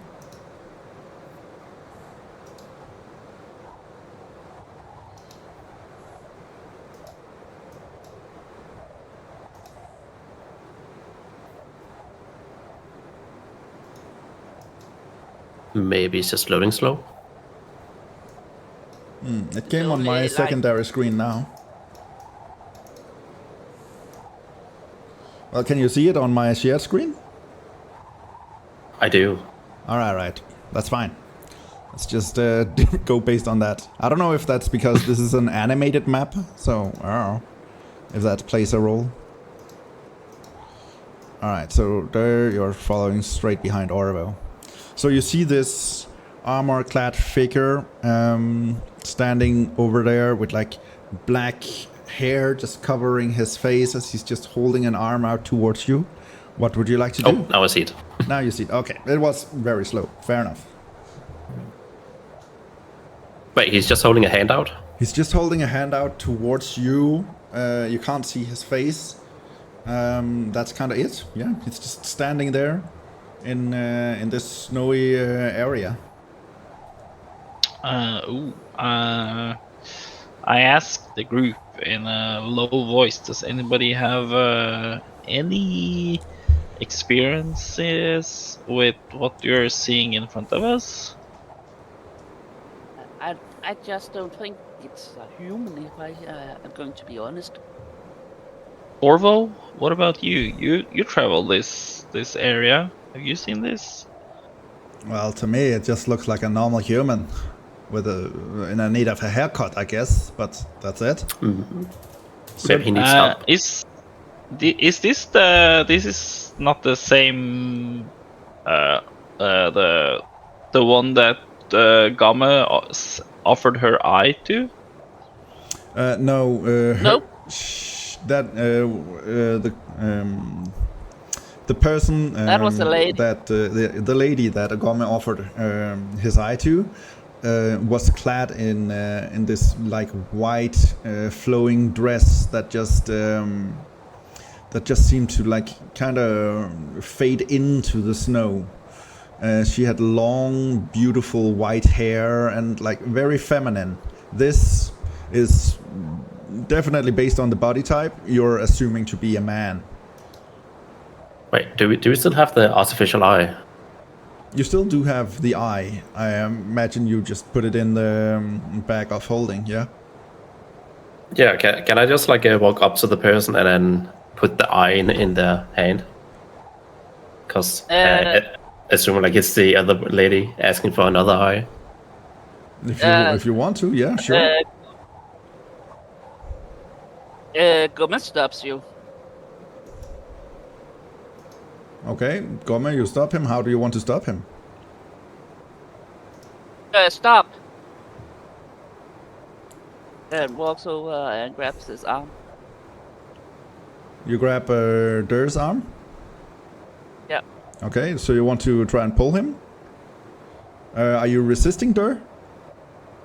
I'm asking like what? Okay. Honestly, to be honest, guys, I don't think that. First of all, that's not the same as the lady who got my eye. Again, I don't think. I can see already from here that's not a human being, and honestly, it kind of looks like a bad guy. So, would you guys please be careful for once? I mean, Good. the lady looked like a bad guy too, but she turned out good. Yeah, but can we please be careful for once? Because we weren't careful when we visit the laboratory. Okay. Well, And we almost died a few times. Looks at Bhorahim, especially when you decided to scare us. As you guys are Oh. discussing this, the creature, the man, starts walking towards you slowly. I step a bit forward and then I speak in calm and I say, "Hail, friend! I am Bhorahim Cloudwalker. Who might you be?" Give me the frigid vow. Grabs my bow. Wait, did you say give me the frigid vow? You sort of like lagged, so. Yes, he Yes, said, give me the that's frigid vow. Oh. As he That's is my slowly stand back. walking towards you. Why, good sir, do you need the frigid vow? And I slowly he's prepared. just slowly walking towards you, and you just hear him once again repeat, "Give me the frigid vow." I turn like quick huddle, guys. Do you think he might need it to cure himself because of something hocus pocus, or he gonna use it? Use it. Gomme grabs his thinkable blaster 1000 and yells, "Stop! Stand back!" But what if I think maybe he needs it? Because what if he uses? We have more antidotes, right? He asked for the curse, not the cure. Yeah, but if he gonna use it on us, we have the cure, so we can take a hit. Yeah. But maybe he Don't needs it to give heal him himself. the fuck. Gomme is getting mad now and says, "You guys need to stop believing in the good of people. Don't give him the fucking No, he disease." needs it. Bhorahim is slightly confused to this, and he he tries one more time, like, "Why do you need the vow, sir?" And he is slowly walking closer towards you. You once again just hear, "Give me the frigid vow." And as he just takes a Why? step closer, the wind kind of reveals his face, and what you see is a visage of sorrow made flesh. This being is but a shell of its former life. A pale skin is covering its face, and spectral light glowing blue eyes are betraying the supernatural nature of this being. Ooh, I wanna dash and grapple him. Can I just so I pin him to the ground? Yeah, then let's do some initiative, I guess. Open sidebar, all tokens. 6. Alright, 6. 15. 15. Hey, by the way, Reba, Yeah. because I'm human, I got a heroic inspiration each day, right? Yeah, you do. You can use it whenever you want. Yeah, because I've been forgetting it. Oh, I haven't. No, but I have. Okay. But I know you have it, so just tell me when you want to use it. And of course, also, you forgot completely about being a bard last time. You do have inspiration that you can use either for yourself or for your teammates. No, I didn't forget it last time. I didn't want to use it last time. Okay. She just wanted to have a little exciting, with all the battles. All right. But since you guys are trying, since Bhorahim is trying to tackle and use a special turn, I will give this guy a disadvantage on his initiative. So let's just roll one more time. Oh, he rolled bad. Okay, good for you guys. So did everybody roll initiative? Yeah, I got 4. Yeah. I got 7. No, I got 6. I'm sorry. I got 15. 15. Okay. So, yeah, but I guess Bhorahim, you're the one who goes first. So let's just... you are the one who's going last. But since you're the one taking the action, I will start it from your turn. Hey! So, you want to rush up to him and try and grapple him? Yeah, I will rush him, grapple him, and then I say, so I can hold him down, and Durr can pour in some fidget vow. Okay, so you try and move up, and I would say that becomes a contested strength check. So give me a strength roll, and I guess he will do a strength saving throw. Right, but don't I'll just give him a normal strength check. Yeah.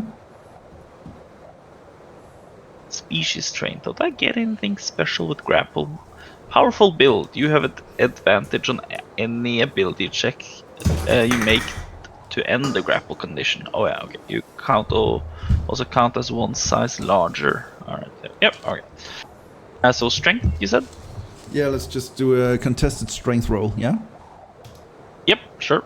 Oh, I got a 4. And he got a 22. So. Oh damn! Yeah, that's. It's a brick house. He's like, ooh, I fall back. You rush over, try to grapple him and tilt him over, and you kind of just rush into him, and you're kind of just like pushing up against him, but not able to make him fall or feel or in any way being incapacitated. So yeah, that's the end of your turn, Gomme. You just see Bhorahim run over there, and to you it just looks like he's trying to hug him or something. What do you want to do? Gomme, yes. What the hell are you doing? All right. Bhorahim. So yeah, that's I don't know. Do you want to do anything else on your turn, or that's it? Attack. Miss. A 7, yeah, that does miss. Yeah, because that was a net one. Oh, you have to remember to tell me when you roll a natural 1 or a natural 20. That's always important. Both of them. Yeah, but I didn't get to say anything because you said something. Oh, okay. But now you do notice the unfortunate side effect of your weapon. So, with a Tinkerbolt Bolt Blaster, a natural 1 makes the weapon misfire. So roll your damage, and you take that damage. I thank God it wasn't Orwell. He's standing in front. Or gets a bolt in the head. Alright, so 7 damage to yourself. That is quite unfortunate.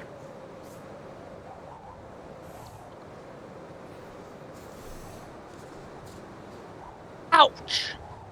Ouch indeed. That's my turn. Alright, that's your turn, and that brings us to Orvo. Orvo just looks at you like, are we fighting this guy, or what are we doing, guys? And that's actually the end of his turn, as it goes to Durr. Like, Orvo didn't see you shoot at the Revenant, he just sees you shoot yourself. Or, yeah, your weapon is misfiring. So, what do you do, Durr? I'm gonna go still with my first my gut feeling. Yeah? And I'm actually just gonna go up and hand him a frigid vow. You hand him 1 frigid vow? Yeah.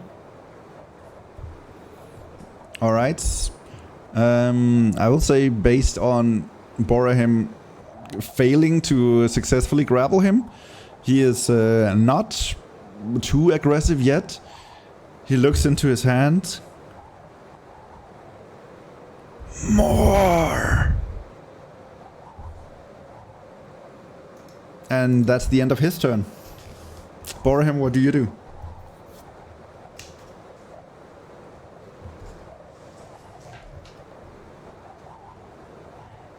Alright. I still want to try and grapple him, though.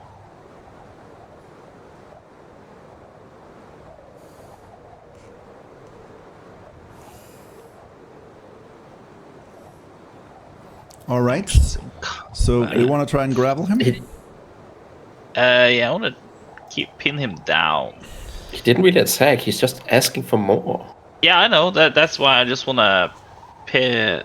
Because did you give him the frigid vial? He I gave him one vial. bottle.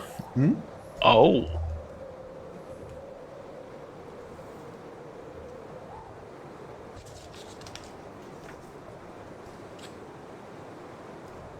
Maybe he, Bhorahim, maybe he needs more. I can pin him down, but maybe we're just charging him up. And then he look back to Gomme and then thinking in himself, maybe she's right. But yeah, I want to pin him just in case. All right. For another one. So you try to grapple him. Okay, let's do another contested strength check. 11. Oh, that is actually better than him. He only did 10. So you're grappling him, you're holding on to him, you're not able to actually lay him down on the ground, but you are holding him on. He is currently considered grappled.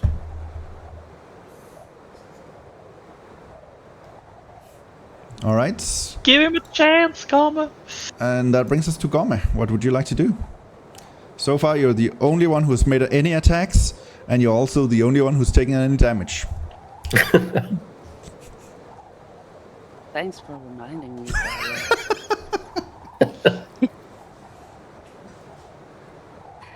Gomme just looks at his friends and says, "If you guys die, it's your fault." And just stands there. Now it's Orville's turn. All right, and here Orvo just sees Bhorahim just grappling him and hears what you're saying and is super confused, not really sure what to do. He's just holding his bow at the ready, just, guys, what is this? And that's the end of his turn. Durr? I mean, I can't really give him any vials now since Bhorahim is holding him. Well, you can. He's one of his arms are kind of being held into his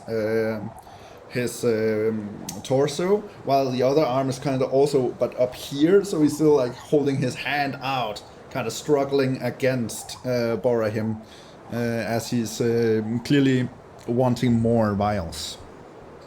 I'm gonna go try and give him 2 more. All right, so you give him 2 more vials? Yep.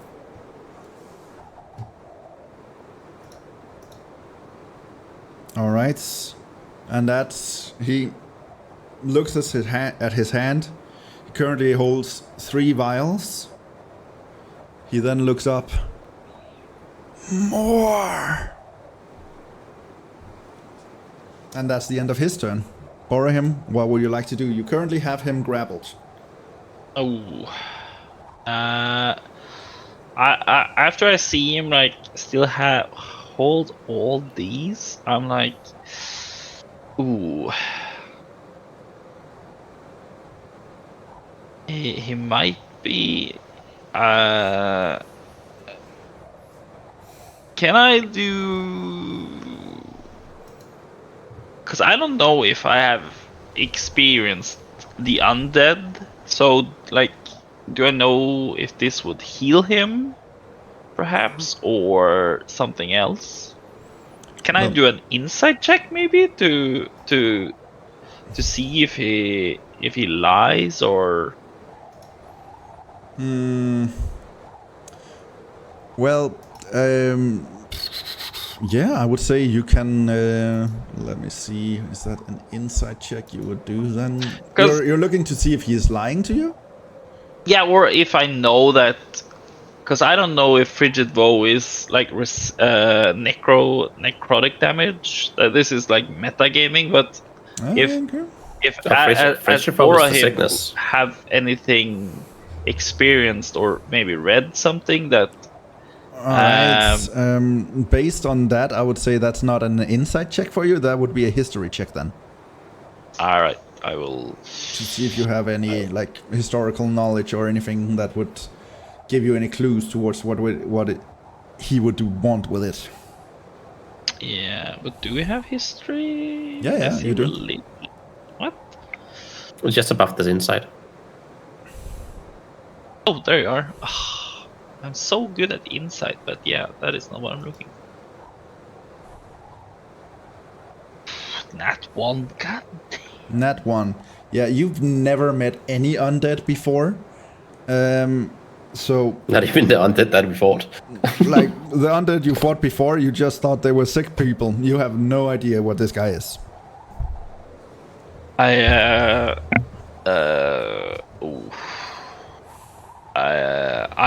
You know what? I just keep him grappled, and I turn to Durr and I say, "We have to give this a chance. If this goes bad, though, it's on me. It's on me. But I have a good feeling. I think a gut feeling. It's hot." And yeah, I'm just gonna keep him grappled. You're just gonna keep him grappled. Okay, fair enough. Then, yeah, that's Gomme's turn now.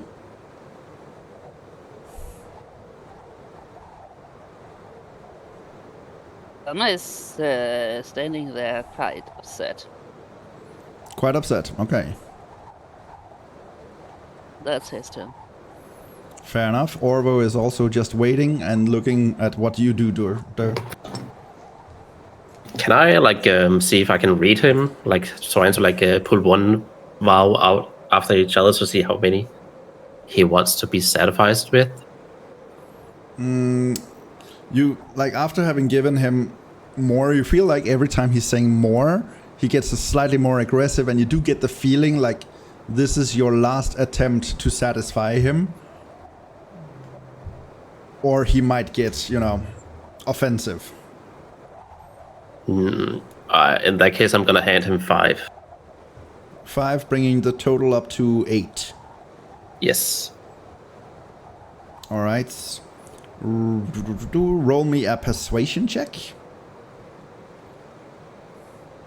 Ooh, exciting. Oh shit. 5.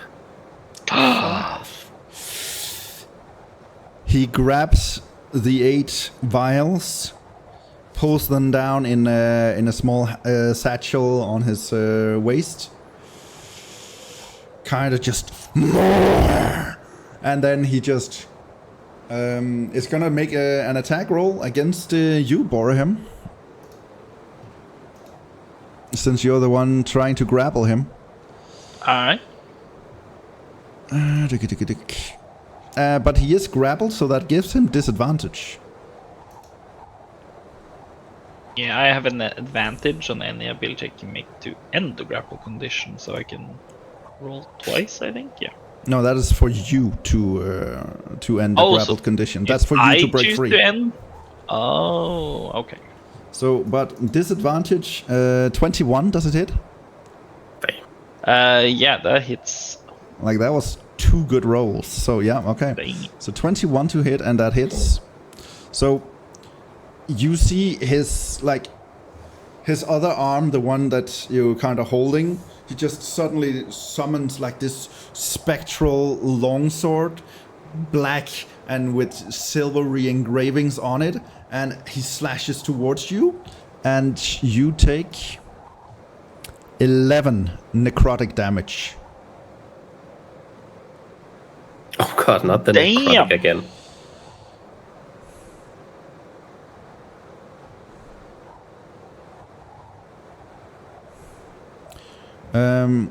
And then he is gonna look at you and try one more time. 15 to hit? Nope. Nope. All right. And as his last action, he is gonna give you a glare. Like he looks at you in such a frightful manner, like you feel your legs getting weak. Roll me a wisdom check, wisdom saving throw. 23. All right, 23. So you get the sense that he's trying to frighten you, but you manage to keep your composure and just shake it off. You are still holding on to him, and yeah, that is the end of his turn. Bhorahim, it is now your turn. Oh, okay. This didn't go the way I thought it would. So, can I disengage or like end the grapple? But would that be a bonus action or No, to end the grapple, action? since you're the one who's grappling him, you Yeah. you just let it go. That's not a bonus action or an action or anything. That's just letting go. All right. Okay, then I will just stop and I want to use one of my spells because this is bastard. All right. You have still your movement, your action, and your bonus action. All right. I wanna. You know what? I let him go, and then I take both my hands up, and then I say "burn, baby," and I want to do burning hands. So he has to do a dexterity saving throw. All right. So you take out your hands and you fire off like burning hands. Wave of like a thin sheet of flames that just shoots forth from you. All right, and then he has to do a dexterity saving throw. Yeah, if he completes it, just take half damage.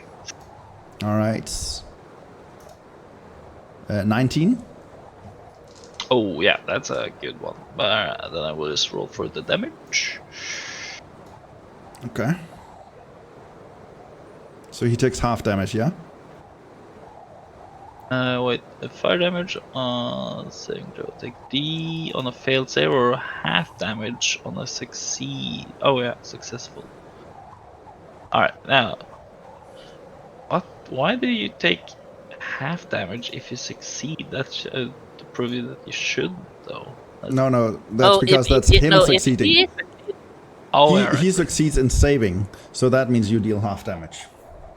Alright, so that is 4 damage, fire damage to him. Alright, so 4 fire damage. Fair enough.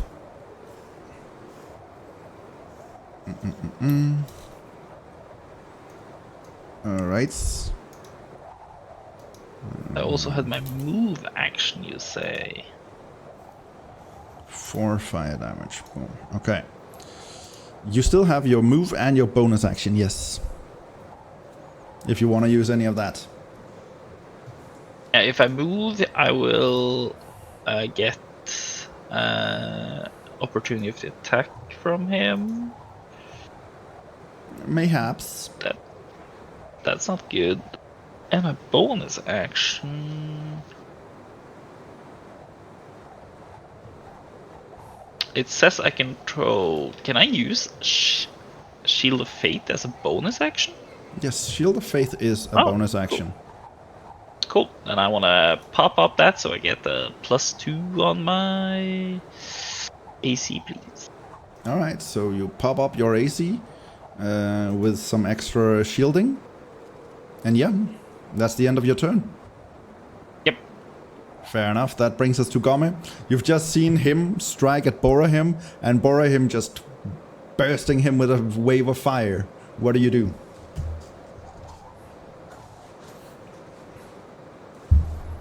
Shakes my head and yells, "I told you so, you fucking fools!"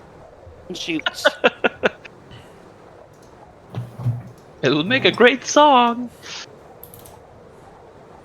And you shoot at him? 15. Yeah. 15, that does hit. 9. 9. Alright, so he takes 9 piercing damage.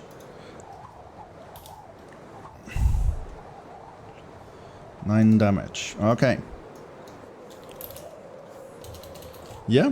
And anything else you want to do? No, he's too mad to do anything.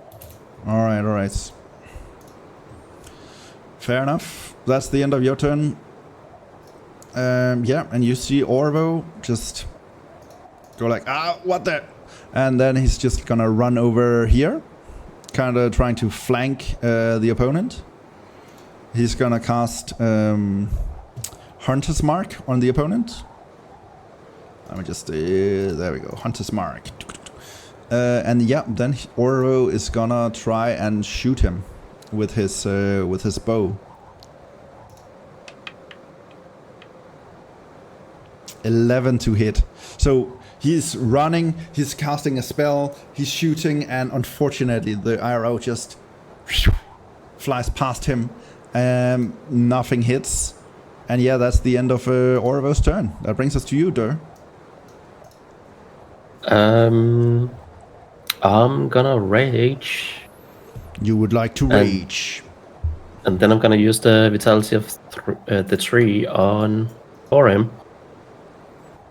Alright. Vitality of the 3 on Bhorahim. So you roll to see how much extra hit points, temporary hit points he gets 3.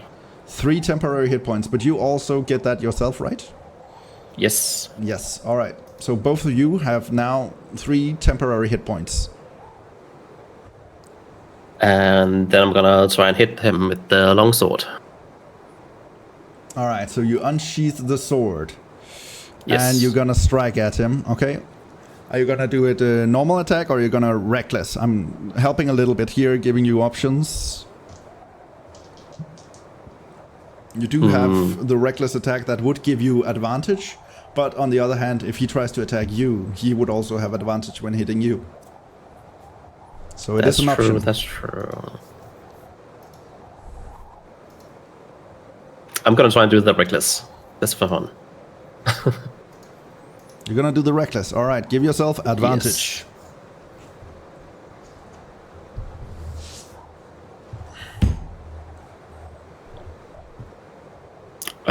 Wait. And that's 20 and a 7. So it critical damage. Yes, alright. Natural 20. Then we double the dice when you roll for damage. Let me just check if your sword has any awesome features when you crit. Oh, okay. Because you are attuned to the sword, you just haven't identified it, so you don't know what the sword does. Okay. No, there's nothing when you crit. No, okay. Okay, I hit 14 with the crit. Why can't I see your rolls in the chat? That's kind of weird. I don't know. Okay. It is saying to everybody. Yeah, okay. Well, as long as you tell me what you're rolling, then I'm perfectly happy. So 14, I can try and update my page and see. 14 damage. Okay. Let me just do a test roll. There we go. I saw it. I had to refresh my D&D Beyond page. I see it now. I see it now. So you know that's fine. So you said 14? Yes. All right. What did you roll? On the hit. Yeah. On the that's damage. 20. On the damage. No, 14. Oh, on the damage I rolled 14. But what were but how was the full? You know, what did you roll on the dice? I can't see now because I've refreshed. Okay, fair enough. But 14 is still pretty good damage, so I assume that's probably correct. Yeah, that's probably correct. That's fine. All right, so yeah, that is the end of your turn, or do you want to move? No, I'm standing still. You're standing still. All right. Brings us back to this armor-clad revenant. He is gonna take one look at you, Durr, and he whispers something in an old Elvish language. Gomme is the only one who can understand, and this is an old dialect, but you do get a sense, like, based on what he's saying, that this has some sort of like a vow of revenge. Alright, so Durr, you are currently cursed by this creature, And now he's gonna attempt to do the vengeful glare at you. So Okay. that's give me a wisdom saving throw. A 10. A 10. Unfortunately, 10 does not save. So that means you are currently considered frightened. You cannot attack him or move towards him for your next turn. Or actually for a full minute, or until you succeed your saving throw. Okay. And because you're also cursed, you also have the paralyzed condition for this duration. And paralyzed is pretty bad. You are completely incapacitated. You automatically fail strength and dexterity saving throws, and attack rolls against you have advantage.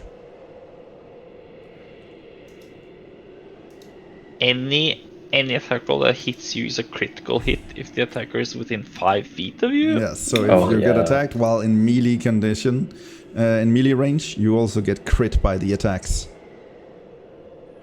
But yeah, this guy is still slightly mad at you, Bhorahim.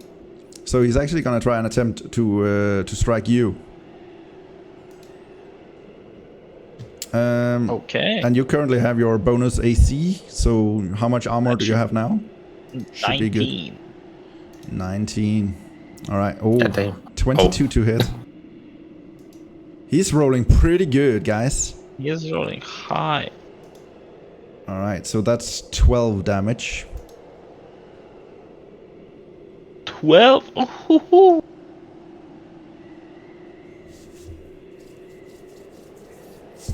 And that brings us to the end of his turn.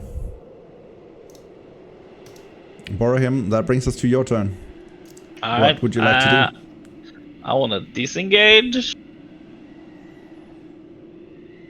Okay, just a point of reference. Leave me there alone. Disengage is an action, but what you could do instead is you do have your I can jaunt.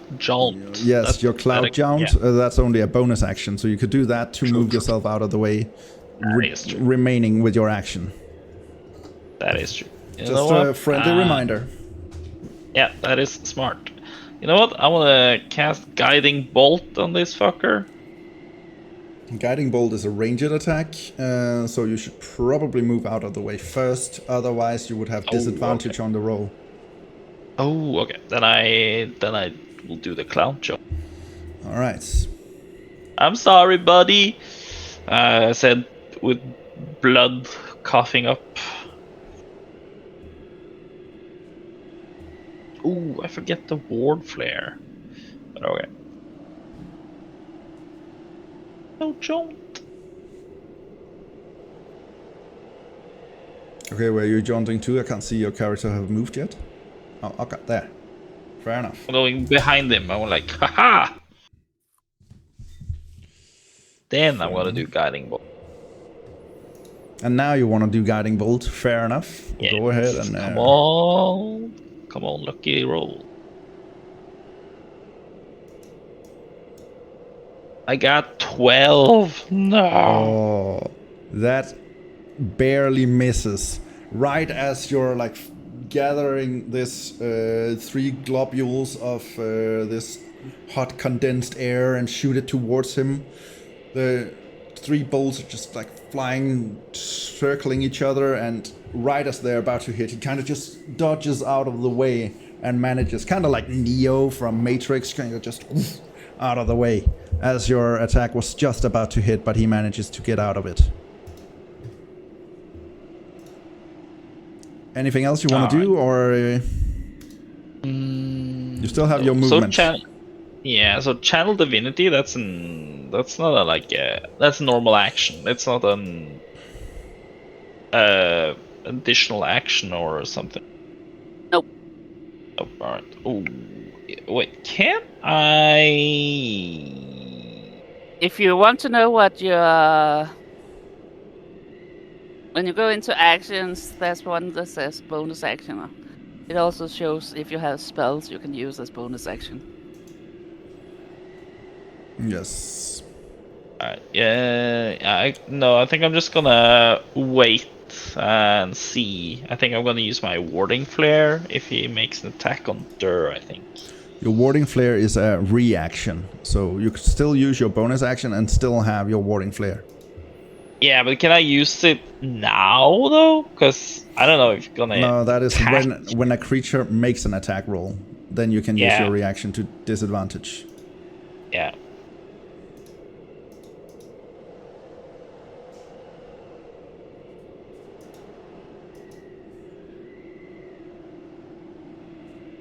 I am done. All right, so that brings us to Gomme. Gomme is going to cast.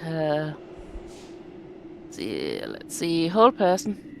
Hold So person. I need a wisdom. Yeah, I need a wisdom save from you. A wisdom save. Oh, okay. No, wait a minute. A revenant is a humanoid. A revenant is an undead. Yeah, but So- still a humanoid. It doesn't say on the characteristics, but I would say this revenant is in a body of a humanoid, so I would say a whole person would work. Yes. Okay, then I need a wisdom save.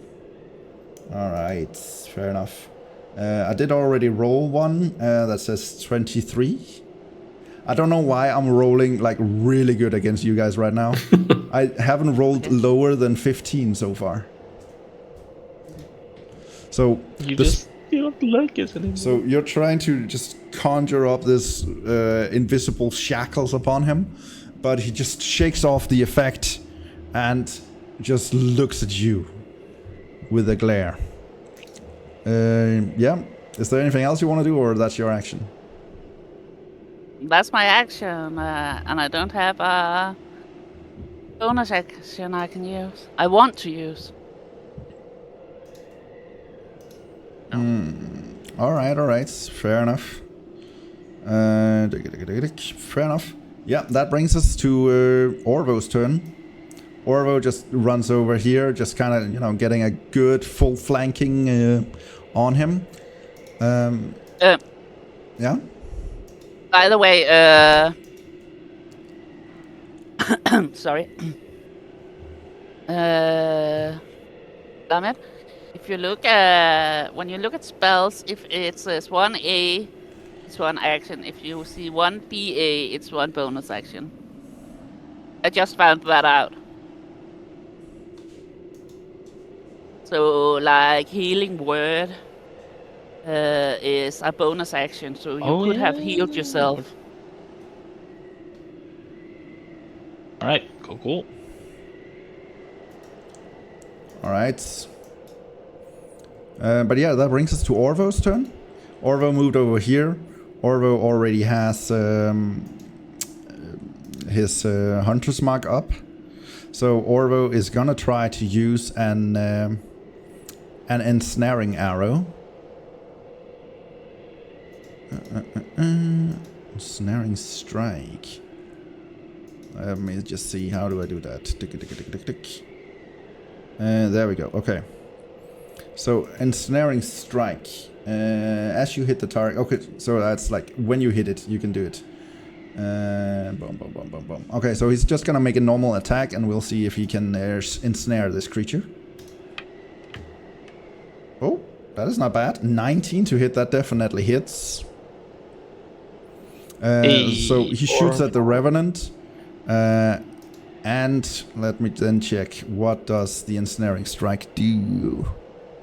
I'm sorry, I'm not used to playing a ranger and So, all right, so you see kind of these grasping vines just breach out of the ice and just take a hold of this guy, or at least attempt to take a hold of this guy.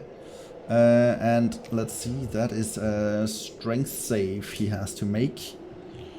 So the frozen vines just try to grasp onto him, and he is gonna make a strength saving throw. 25, that does save. So he manages to just breakthrough. Like, what the fuck am I rolling, guys? This is quite insane. That was an 18 I hit, and then he has pretty good strength. So yeah, he just breaks through these icy vines, but he still does take damage, you know. So let's see. That is short bow. That's this amount of damage. Boom. All right, so that's 7 damage. Plus, he also is affected by the Hunter's Mark, giving an additional 1 damage. And then the snaring strike also does it do full damage if he saves?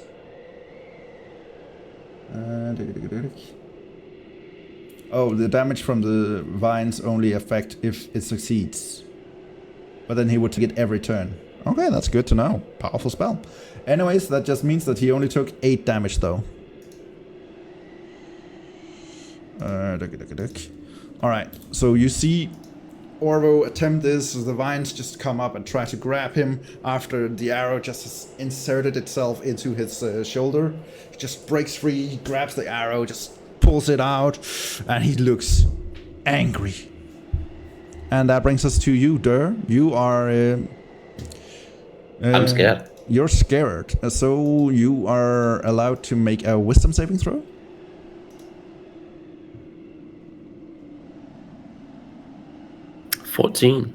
14 just saves. So you manage to break free of his fear on you. Let me just check. Is this on your start of your turn or the end of your turn? Repeats the save at the end of each of its turns. So that's actually your full turn, just saving from being paralyzed. Okay. All right. So, yeah, that brings us to the Revenant, who is currently angry. He's getting pummeled from all sides right now. And he looks at you, Durr, and he's just gonna try and slam at you. So, let's see. He is gonna do a multi-attack on you. 22 to hit? It hits. Yeah, yes. Advantage and everything. No, he doesn't have advantage. The reckless is only for 1 round, so since he didn't attack Durr, he didn't get the advantage. But he does have 2 attacks. What do you say? He's paralyzed though, isn't he? Still? No, he just saved from that. Not anymore. I got 3. Oh. And 9 to hit with the other one? No. Alright, so 1 attack hits. That first attack deals 11 necrotic damage to you. Wait, the first attack? Yes, the first attack hit. Wasn't that the one after 22? No, 20... Oh yeah, that's right actually. Never mind. He only did the 7 damage to you. So... discard that 11. That was me getting distracted by the many questions from Lommit. Lommit. Is that full damage or half damage from the rage? Because it is necrotic damage, your rage is unfortunate in not protecting you from this. Okay. Just 7 damage. Yes, just pure 7 damage. Ow, ow. Yes, and that brings us to Bhorahim.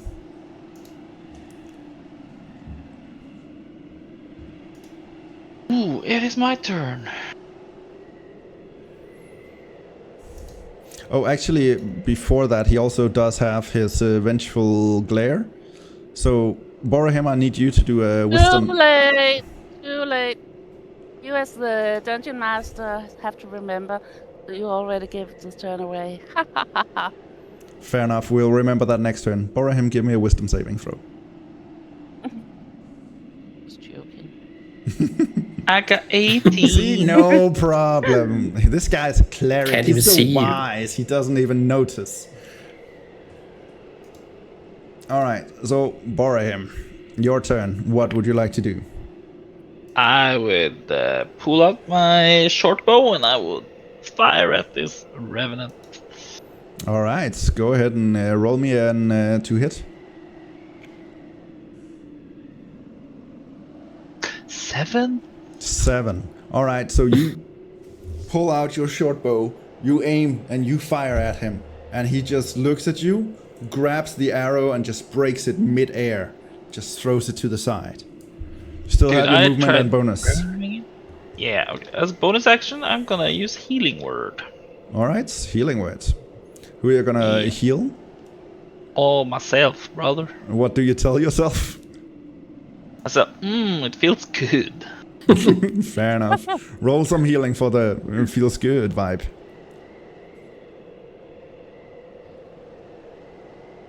Ooh, a mighty 5. Whoop whoop. All right, 5. Fair enough.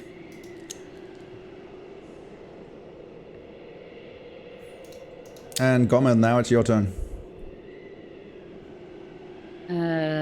First, I am going to Tinkerbolt Plaster. Yeah? Shoot. 17. Definitely is going to hits. Yeah. 8 damage. 8 damage, okay. He is starting to look slightly hurt. Then I look at my dear friend, and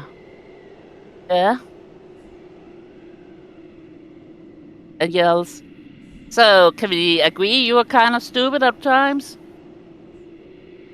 I just had a bad roll. No, I mean giving him the frigid row.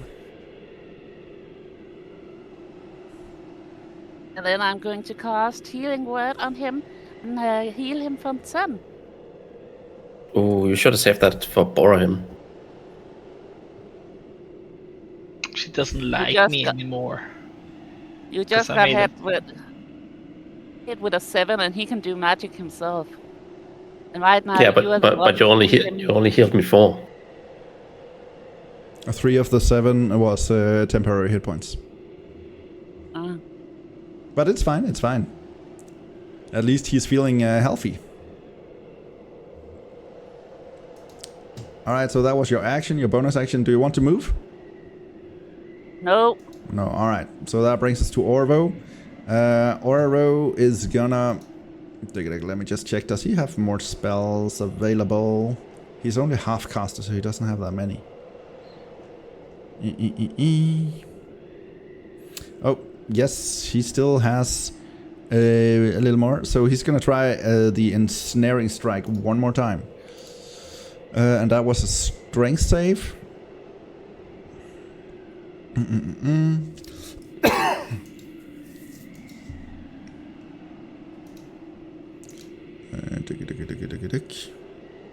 Oh, yeah. So again, the vines try to ensnare him, but they just are unable to hold him down. He does, however, deal a full nice 10 damage.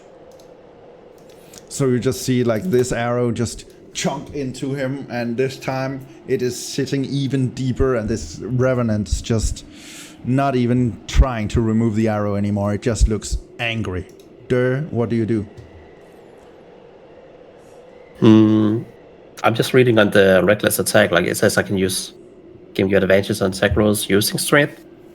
Yeah. Did that mean I had to roll with the strength instead? You are already rolling with strength. It's just any, like, the attack roll, whether it's using strength or dexterity or whatever, is based on whatever weapon you're doing. So a longsword would always use your strength, for instance. But a finesse weapon would not be applied to the reckless, because that would be using dexterity. Oh, I see. Well, because I'm feeling like fully healed and everything, I'm gonna use reckless attack. Alright, don't forget your 3 temporary hit points. I think they recover... No, do they recover every turn, or is it just the other one that... No, it's only once, right? While raging, your rage taps into... when you activate the rage, you gain 3 temporary hit points, but at the start of each turn, you can choose another character. Okay, so it's the choosing part you can do once per turn. But that would require someone to be within 10 feet of you, and, well, there's no one there. So... Well, that revenant is. Do you want to give him temporary hit points? No. Okay. No. Well, it says you choose, so you don't have to.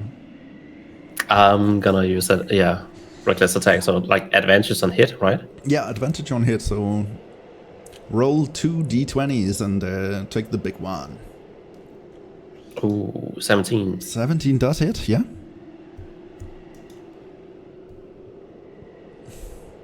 And 10.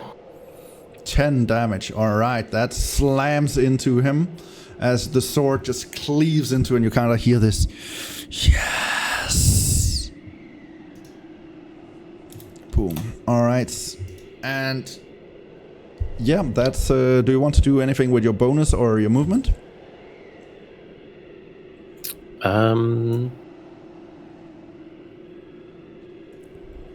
Can I move here without him being like... Yes, he only gets an attack of opportunity if you leave his range.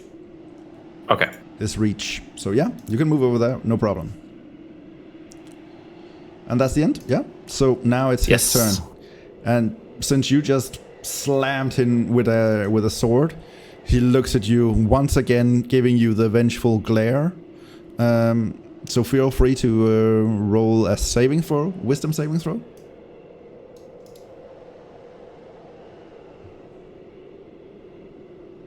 12. 12 does not save.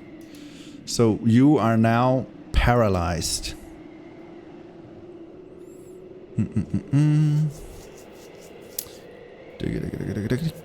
And that is really bad because now he... Oh, that was the wrong one. Sorry. He has advantage on his rolls. So yeah, 25 to hit with the first attack. Jesus. By the way, glare. Yeah? When you read it, does it says it's end of turn or start of turn? Actually, it says the Revenant uses Vengeful Glare and makes 2 slam attacks. Okay. So it's not a start of turn or anything, it's a part of his action. Yeah, sadly. Sadly it is, yes. So I'm sorry, you are currently paralyzed, and he is rolling... Oh, and was it automatically crit, you said also, Bhorahim? Yeah. Yeah, I'm sorry for this, but then... that would be the 11 times 2, so that would be 22 plus 4. Ow. Okay. So, yeah, he hits you for 26 damage. Necrotic damage. Holy shit. Durr! And then as his... instead of his second attack, he's actually gonna... just try and throw you towards Bhorahim. So he's gonna try doing a strength roll to see if he can just throw you towards Bhorahim. 17. I would say you actually managed to just land over here, not actually hitting Bhorahim, but landing next to him. Okay.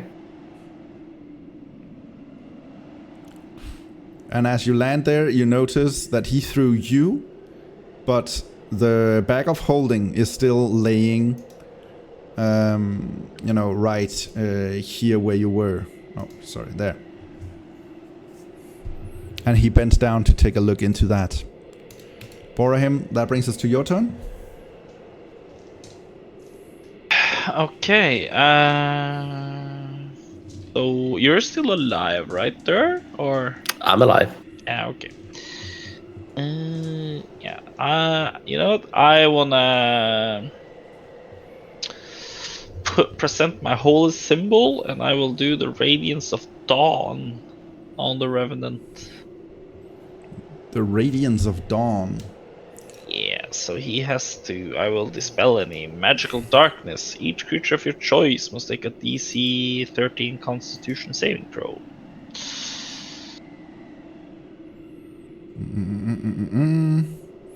Alright, so DC Constitution saving throw, okay. Yep.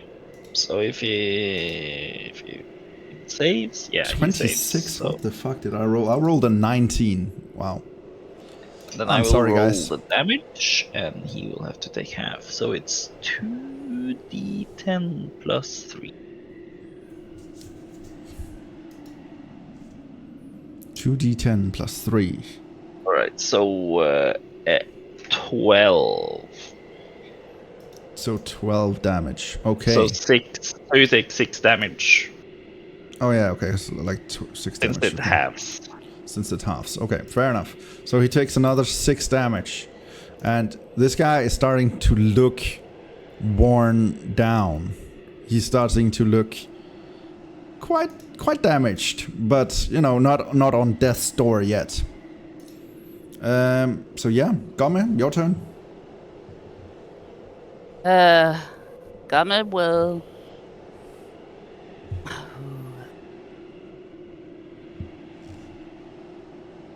Where's the inspiration?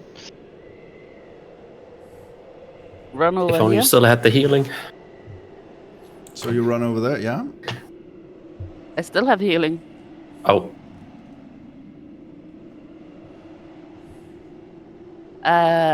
First dagger.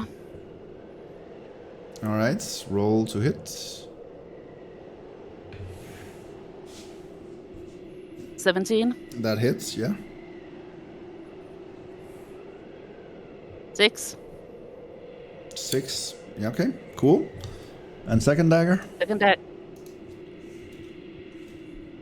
17. Still hits, yeah. 3. So in total 9 damage. Alright, so you stab him twice as he is currently bending down. And you just stab Ayo. him. Okay. Ew. Okay. Orvo just goes, Hey, yeah? I have my bonus action, and in my bonus action, I'm going to kick the bag. Kicking the bag would be an action. It's fine. So you can do smaller things with the bonus action, but actually to kick the bag out of his area of reach, you know, that would be a full-on action. Kind of like punching him would be an action. Well, okay. Well, if you do it that way, then it's your. Okay, Yeah, then it's over. fair enough. Okay, so yeah, Orvo is just gonna keep on trying to pummel him. He has one last spell slot, and he is gonna fire an arrow, try to ensnare this guy. He definitely hits, yeah, that's good. So 3 damage, 6 damage there, plus the spell itself from the Hunter's Mark. 3 more damage there. And then let's see if he... so that's 9 damage. And then let's see if he saves from the ensnaring. 24, yeah. He saves from the ensnaring once again. And God damn it. yeah, that's insane. Like, what the heck? Like, that was a 17. Like, I have really not rolled any shitty rolls so far with this guy. He's currently my favorite NPC. Durr, that brings us to you, and you are still paralyzed. So, Yes. you can try to do a wisdom save.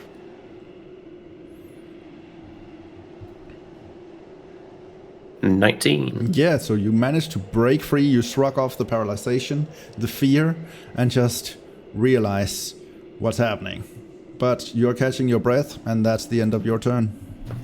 Yep.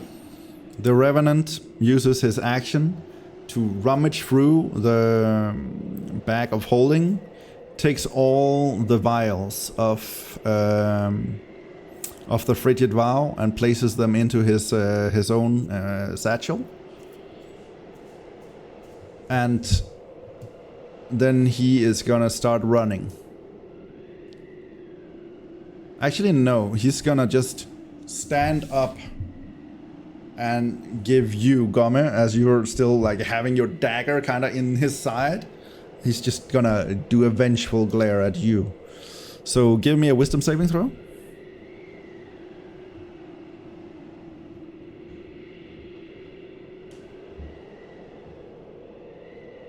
14. That just saves. All right, so you see the glare, you feel yourself getting weaker, but you manage to just recover yourself and just... Okay, fine. And yep, that's the end of his turn. That brings us to Bhorahim.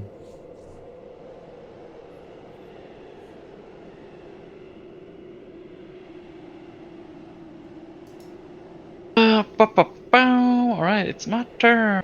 Don't let him run. I will not. I see this coward. You dare to flee from us?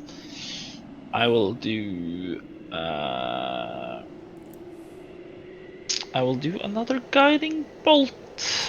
No, you know what? Yeah, I will do another guiding bolt. Another guiding bolt. All right.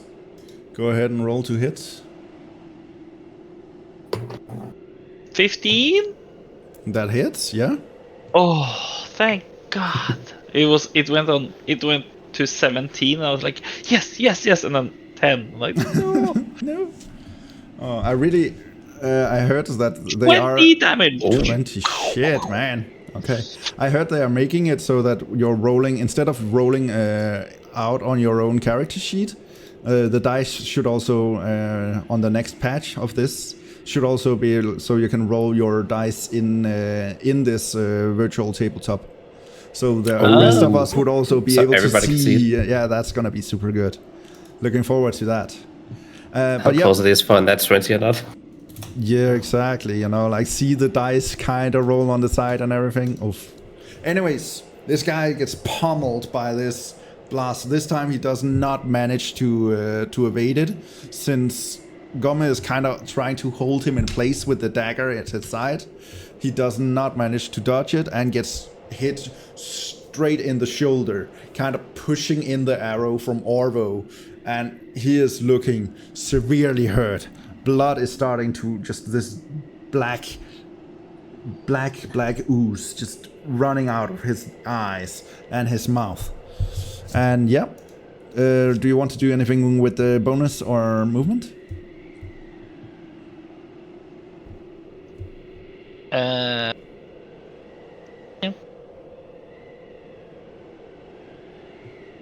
Okay, Gomme, your turn. Yeah, no. Dagger 1. Okay, roll. 18. That hits. 9. Yeah, okay. He is looking to be at death's door.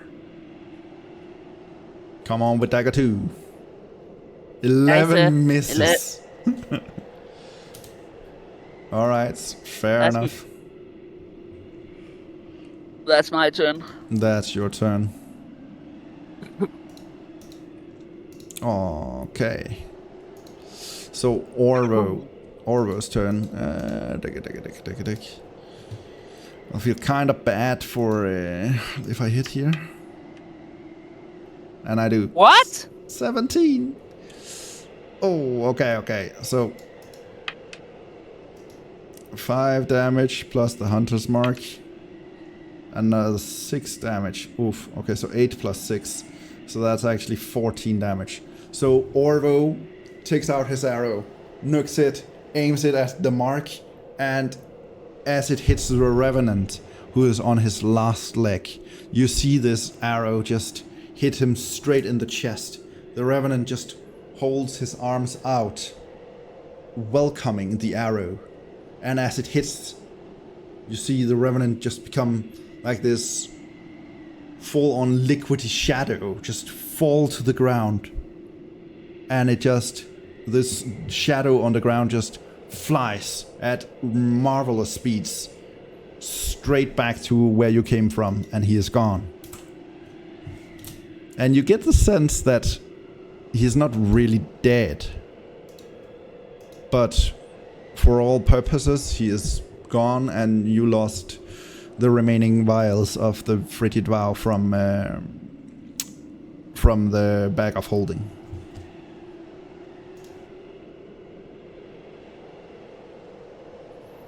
So, what would you like to do?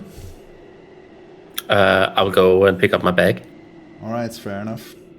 You grab the bag and check it, and it seems he was only after the frigid vow. Nothing else seems to be missing. I yell up in anger, "You cur!" Gomme looks at you two in anger and screams, "You idiots! You fools! You assholes!" It wasn't our fault, and I looked at Durr Yes, and it like, was.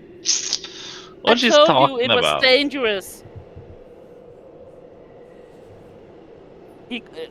Gomme goes full on off on both of you and because he told you it was fucking dangerous, and you guys chose not to listen.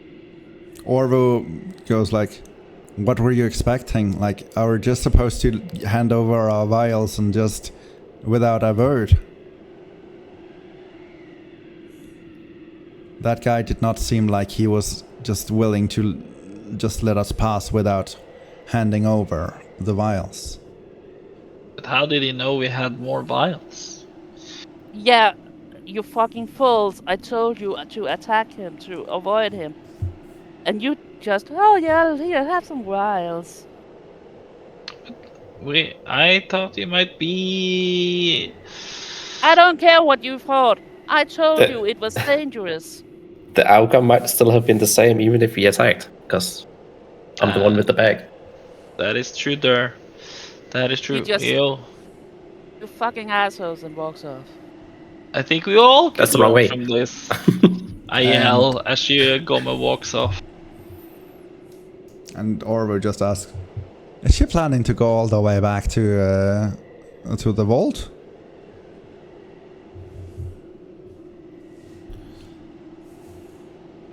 So are you gonna get in the good mood again, Gomme, or are you just gonna disappear from the party? I have The solo adventure of Gomme. Kind of, insane, but no, he just walks off because he needs to fucking cool down, because he's not only is he hurt, but he finds out his own party members don't want to listen to him when he actually tries to help them. So he's kind of annoyed right now. Okay, fair enough. We need to cool off. So for the expediency of things, Gomme goes away, takes some time. After 15, 20, maybe 30 minutes, Gomme comes back. You guys kind of make up, but the mood for the rest of the day as you travel is kind of pressured. They don't make up. He's not talking to them. He's just, let's go. All right, so he's girl angry, and he's girl angry for the rest of the day. He's girl angry, and no, he's not girl angry. He's pissed off. Okay, so he's pissed Calling off. it girl angry. Yeah. Fair enough. He's pissed off, but not leaving the party. It's just, not really talking for the rest of the day, yeah? Yeah. Okay, fair enough. So the mood is kind of pressured, the mood is kind of down, and even though you killed this revenant, it does not really feel like a victory. And for the following 2 days, I would say, like, you guys are pretty much just traveling, sleeping in caves or small crevices or whatever Orvo leads you to. For those 2 days, I will need you, Durr, to roll me a Constitution save for each of those days. Right, do we heal up? Yes. You all get a full night's rest as you each night you sleep. Okay. Wow. That's one. Oh shit, and a natural one. Oh, a natural one. All right. So on the 4th day of travel, you once again feel the sword trying to draw your strength. This morning you're not as fresh as you've been on the other mornings, and you feel the sword drawing your strength. And you temporarily have 1 less strength.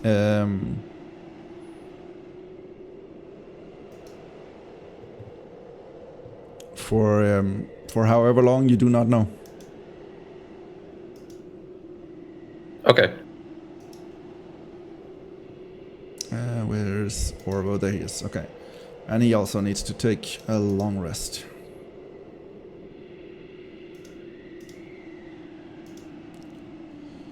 Alright, there we go. He is good to go again. Great. So yeah, and on the 5th day of travel, you guys are still traveling fast, right? That's kind of the mood you set. Yes. Trying to get there as fast as possible. So, let me just calculate how far you've gotten.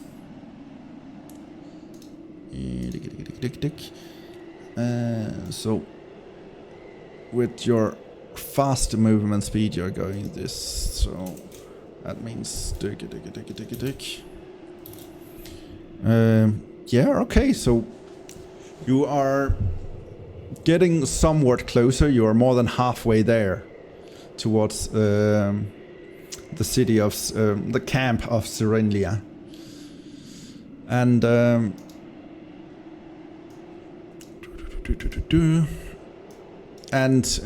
you kind of come to this like hillside or this big slope where you're walking up across the slope. And as you get to the top of the hill, you see, like, on the outskirts of this mountain here, you see a few creatures standing still. You're currently like 50, 75 meters away from these creatures. And a small dark blue creature jumps up and tries to shiv the last standing humanoid. You can't really see what kind of humanoid it is yet. But the humanoid is skillfully avoiding the attack. The humanoid counters the attack and with a quick attack manages to decapacitate the creature. A silence falls on the battlefield as you see the humanoid fall to his feet, burying his head in his hands. And out of the snow, a familiar figure, the Witch of the Winds, is walking up to the last survivor. After, like, he's been on his knees for maybe 10 seconds. Are you guys walking towards them as he's just sitting there, or what are you just observing from a distance for now? Gomme is running closer and yelling, "Hey, hey!" when he sees the witch. Alright, you guys are still pretty far away, so even though you're yelling with the wind out here, you're still slightly too far away for them to hear you, it seems. But yeah, she's walking up to him.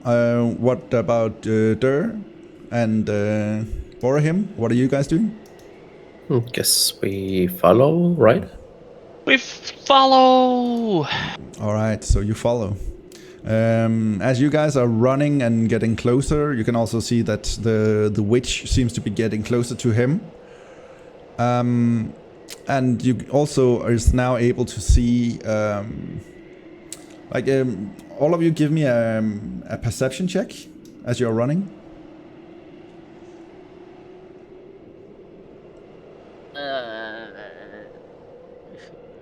15. 15, not bad, okay. At one. A natural 1. You get snow in your eyes. You're kind of just like following your friends, kind of trying to rub the snow out of your eyes while you're running. He's getting all the snow that comes from me running. Yeah, the snow you just kick up as you're running, just yeah. That's how this goes. 5. I'm too focused on the lady. You have a bit of tunnel vision. You're not really noticing anything, but yeah, Durr, what you notice is that all of these, the humanoids at least, like they look kinda like most of them look similar to each other. So you estimate that it would be fair to guess that they're probably a family of some sort. And as you get closer, you guys are then able to see that The last fighter looks up at the witch, and you guys are now also within range. Are you still calling? Yeah. Gomme? Yeah. Hey! She looks at you. Yes. Oh, thank God. After you done your deal with him, if he's interested, I have a question for you, please. All right. It's about an eye. Time is of It's about an the eye. essence now. So let me get to him first. I promise I will stay. And she focuses Thank her you. attention towards him. And you see like tears are running down his cheeks. He is desperate. He is crying, but you know, the silent crying when it's really bad, so you can't even make noises. Like he is just on the verge of complete and utter despair. And she goes, "Don't cry. I can help you. There is a price to be paid, but if you wish, I can bring back your family." He looks up at her, just wipes his tears out, goes, "What price? The price doesn't matter anything. If you can save them, please." She goes, "Very well. I will offer you, for your life, I will restore theirs. Is these acceptable terms?" He just nods instantly. Yeah, what Gomme does? Gomme says, hey, stop. How will they feel if you died because of them? He just looks like, "Stay out of this. This doesn't matter. This is not something of yours. I accept." And he just looks at her. She looks at you. Do you have anything further to say? No, I just wanted him to think, because my party never thinks. Fair enough. I have seen this. And she looks to him, forms her hands out, and you see this like circle of light, like this runic circle in her hands of just forming, and it's growing as she spreads out her hands. And you see these spectral shackles appear around his arms. Spectral shackles, the link by link just joining each other, meet in the middle, go up and form like a collar around him. And underneath each of these humanoids, which you have now seen, like you are assuming, you can't really tell if they are elves or half-elves, they kind of look the same, but based on the ears, you assume that they are somewhat elvish. You see underneath each of them, the same kind of runic pattern appears, the runic circle. She slaps her hands together, and you just hear like a gasp from each of them simultaneously, all just go and they seem to be waking up. He gets up and with teary eyes just thanks her.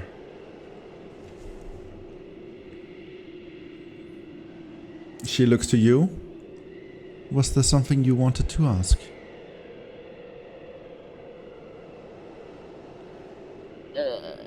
Yes,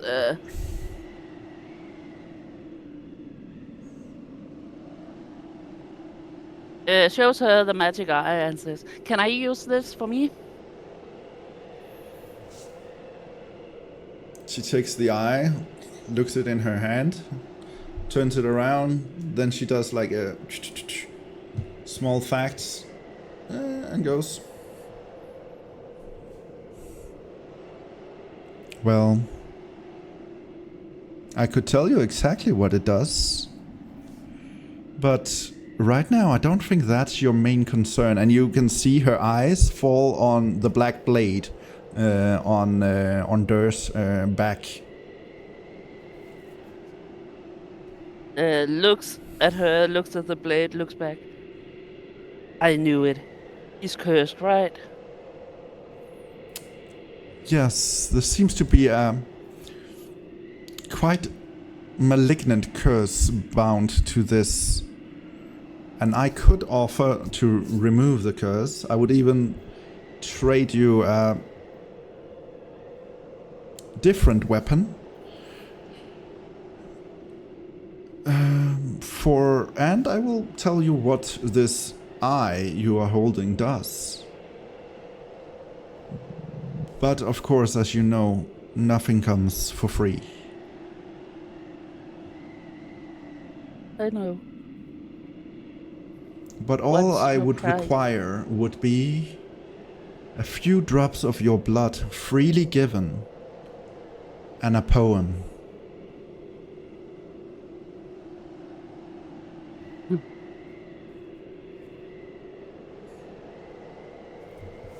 She holds out a glass vial, awaiting your reply. Durr, do you have anything you want to say? They are talking about your sword at the same time. Oh, we can hear that? Oh. Yeah, you guys was... by now, you guys have caught up. Before the family even was resurrected, you guys have caught up and seem to, just be standing behind Gomme, just listening in. Oh, I'm refusing. I like my weapon.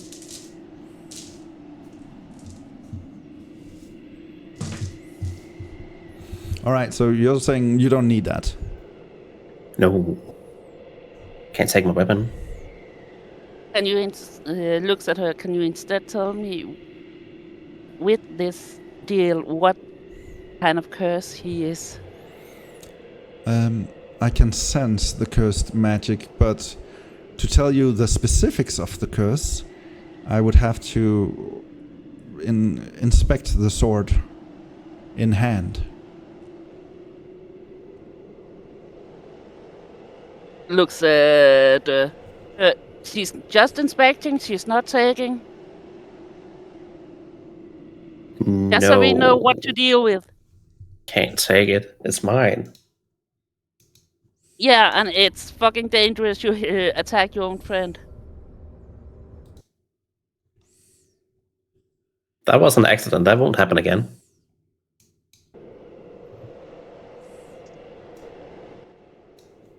Looks at Bhorahim. Dude, help me out here. I look at Durr and like, Durr, she was obviously correct about, our little mishap, but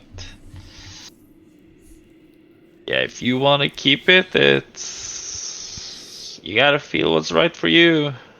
I felt it was right to try to help the crazy revenant, but that ended up like a bad gas in my face, so right now to go for what Gomme thinks.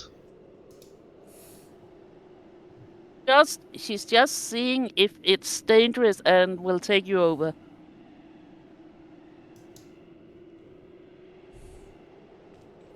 What if she don't hand it back? Looks at her. Will you please promise you will hand it back? My word is binding. When I make a promise, I have to keep it. Looks at Cece. Well, I guess I'm gonna very hesitant, bring it forth. Don't really want to let it go. She holds up her hand, and as you're kind of just, holding the sword out, it just floats out of your hands and just over to her. As she just takes the sword, makes a few signs with her hand, and the sword floats back towards you. That is quite a malignant curse. In time, your strength will fade, and you will die, giving birth to an ancient spirit, the previous owner of this sword.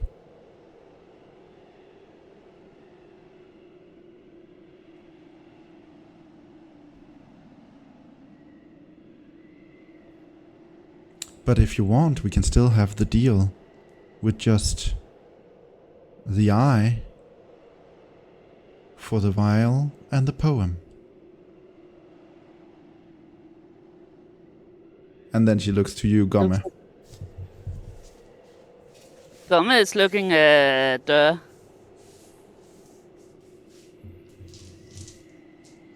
Please. Huh? Think of us. Oh, she said like she wouldn't take it. Yeah, Only she needs your handed blood. it back to you. Yeah, but now you know the curse. But it's mine. It's my precious.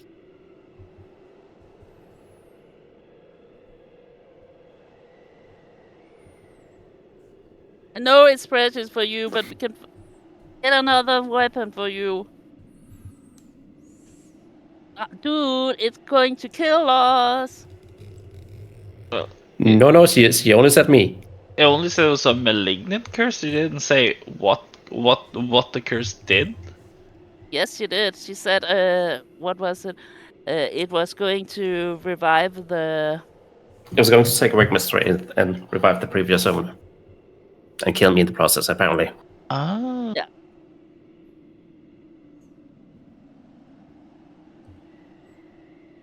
Well, that doesn't sound good. No, it doesn't.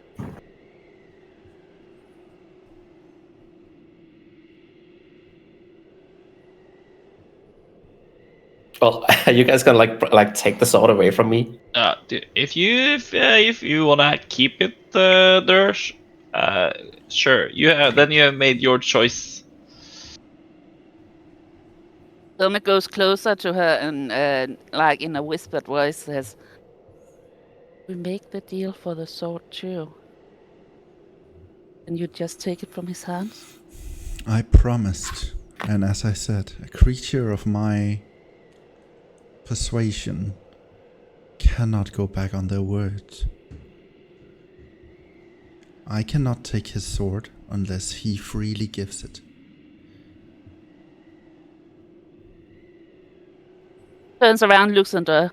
Either you give her the sword, or after this mission, no more missions together.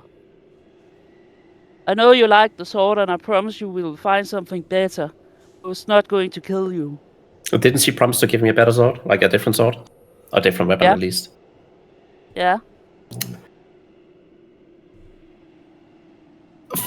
Fine.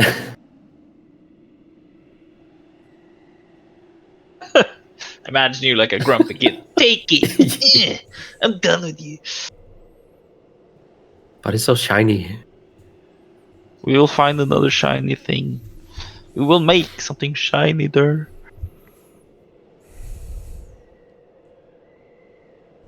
I'm gonna like hand out the sword to her while looking away mad.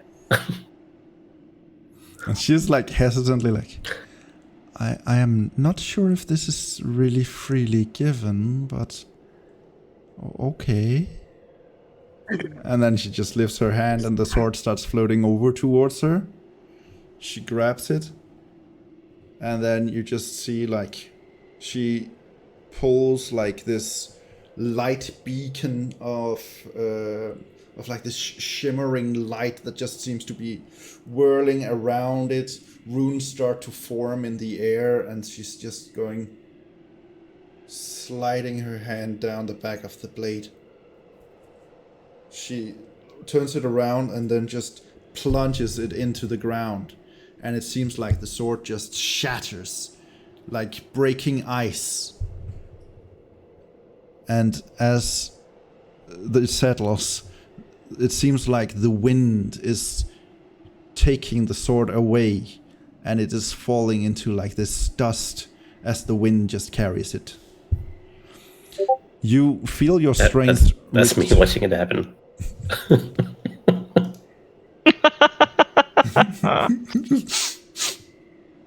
You look sad, but at the same time, you feel your strength returning.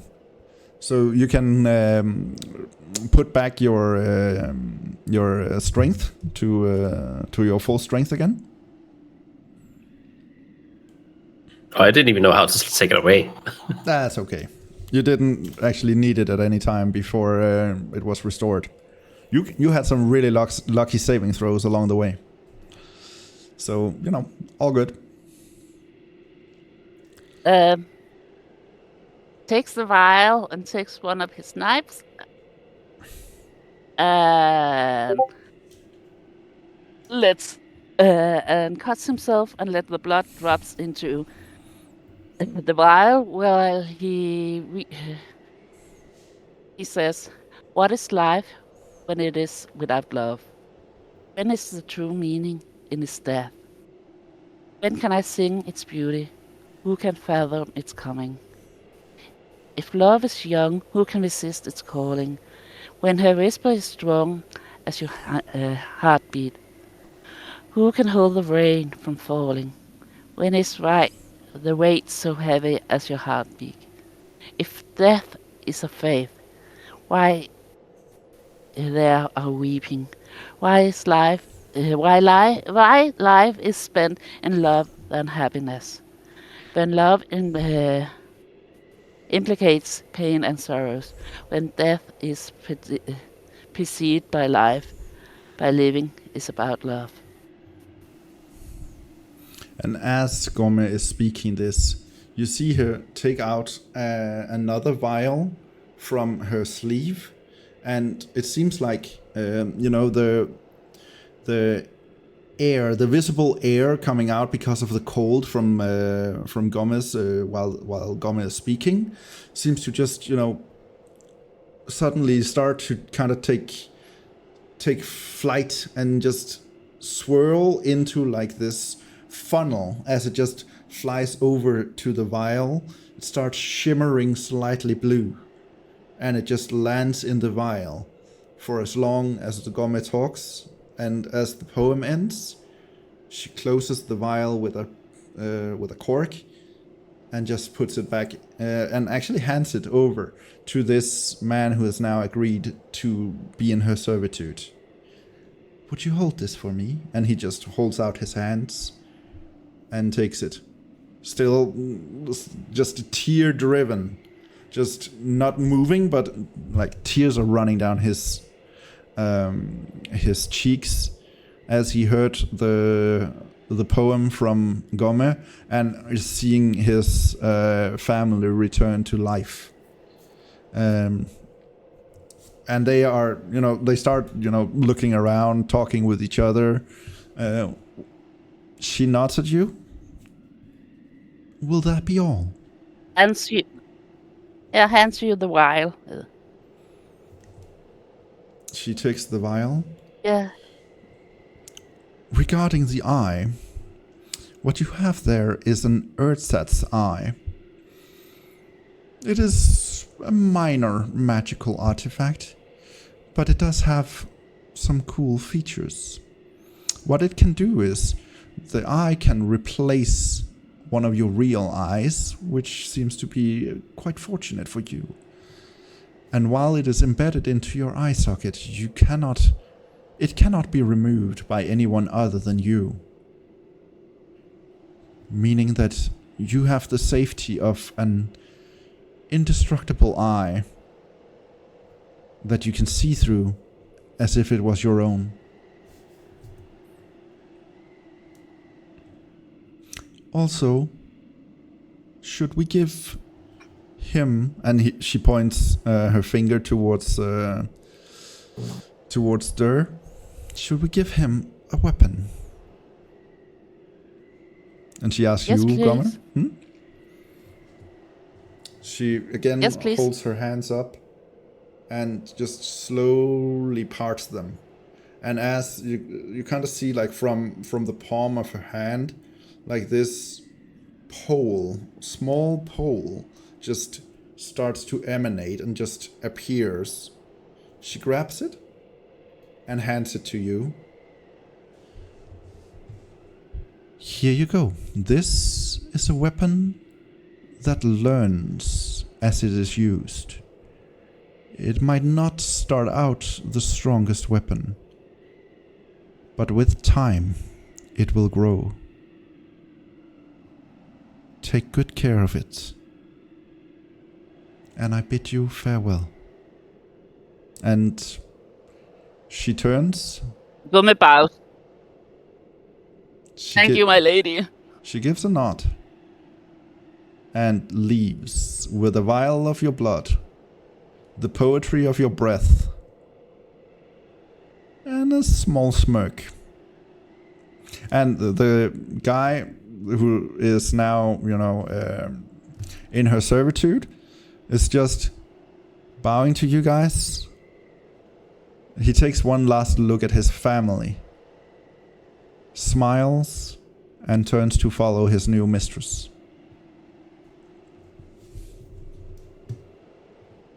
What would you like to do? You now see the family is getting up on their feet. They look all like beat up. They look hurt, and you can hear them. They're currently talking about like being starving.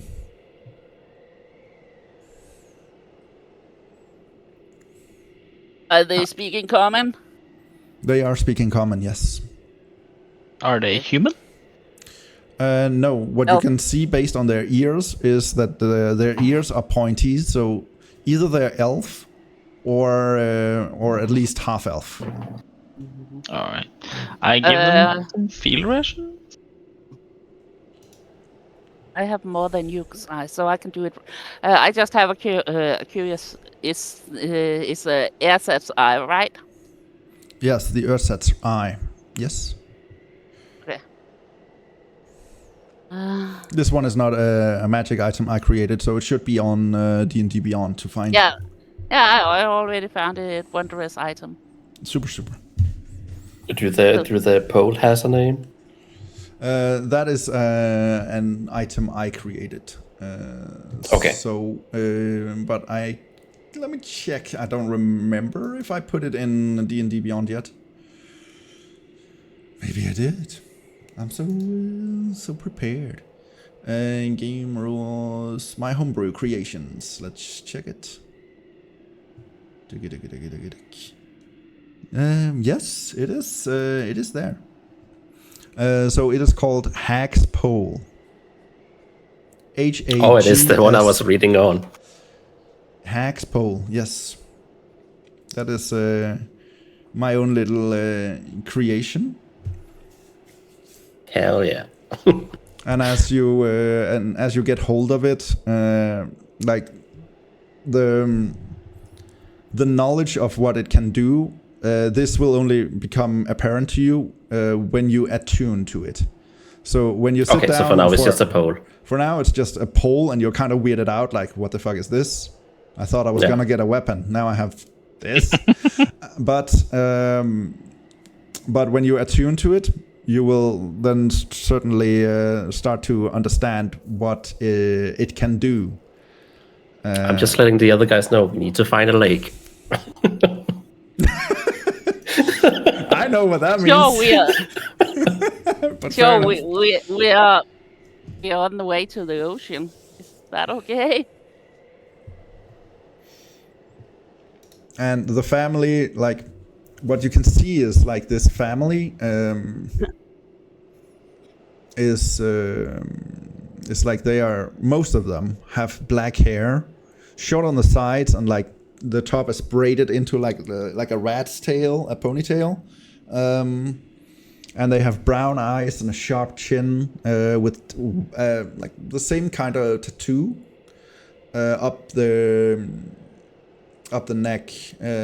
Someone who understands Elvish, that's Gomme, right? Yeah. Yeah. You understand that what the tattoo says is brave. And what you see is like 1, 2, 3, 4. All right, so like this 4 men left. that kind of all look like this general description. They're like small differences, but you can see that they are clearly family. And then family, yes, for sure. And then there's 2 female with them, 2 women with them.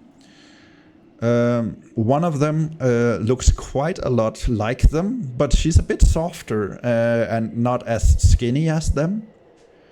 And the last female doesn't look like the rest. Her hair is like a brown hazelnut. She has green eyes, and she's actually chubby. I would say she's a bit chubby. Also seem like the happiest of them all, despite their situation. Well, Gomme will walk over, and in Elvis he will say, "Please, right now you're safe. Do you have any rations or healing potions for yourself?" The one you would assume, like there are 2 of the men who look to be quite young. If they were human, you would say early 20s. And then there's 2 of the men who look more like, up in maybe 40 years old or something, like fully grown adults. One of the fully grown adults goes over to you and in Elvish answers back, We're starving and injured. We just managed to survive this coupled ambush. We were not prepared. We don't have any food or anything to heal ourselves with. What are you doing? Do you have out anything here you can spare? What are you doing out here in the tundra? Well, we're a family of treasure hunters. Me, my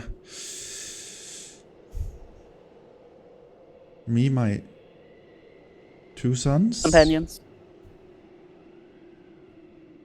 Me and my 2 sons. It like you can see on him. It feels a bit weird for him to say my 2 sons, my brother and my son's wives. We are a family of treasure hunters together. He hands him 6 rations. Oh, thank you kindly. Thank you. He takes the rations and looks at them like with starving eyes and starts handing them out to the family. We are on our way back to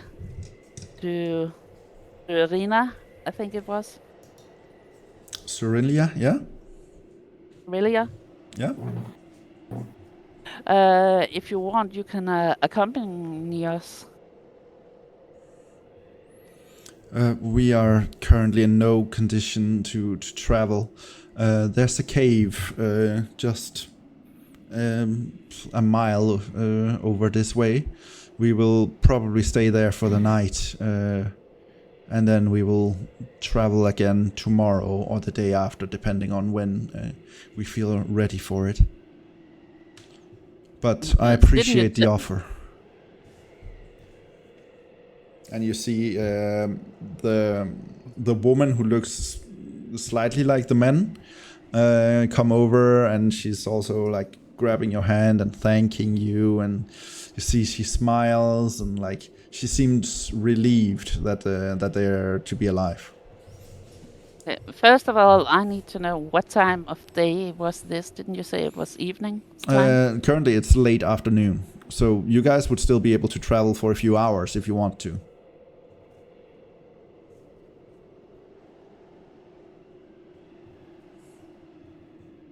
Let's go to the cave, right? I'm just standing there confused. What are you saying? Oh, true.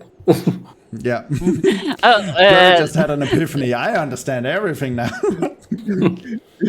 Okay, looks at his parties and go over to Gomme and says,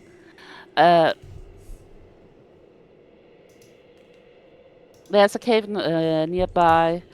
What do you say to we rest for today, and then we help these people back to Cyrilia?" Aye, we can do that. Yeah, I know the cave they're talking about. It's really not that far. I would say probably not even a full mile. So yeah, let's do that and help these guys out. I've seen them around camp a few times. They're good folk. So I would appreciate if we could help them. And you see, like Orvo goes over and starts talking with the other older gentleman, not the one you were talking to. And you see the recognition in his eyes, and as he starts, helping them towards the cave.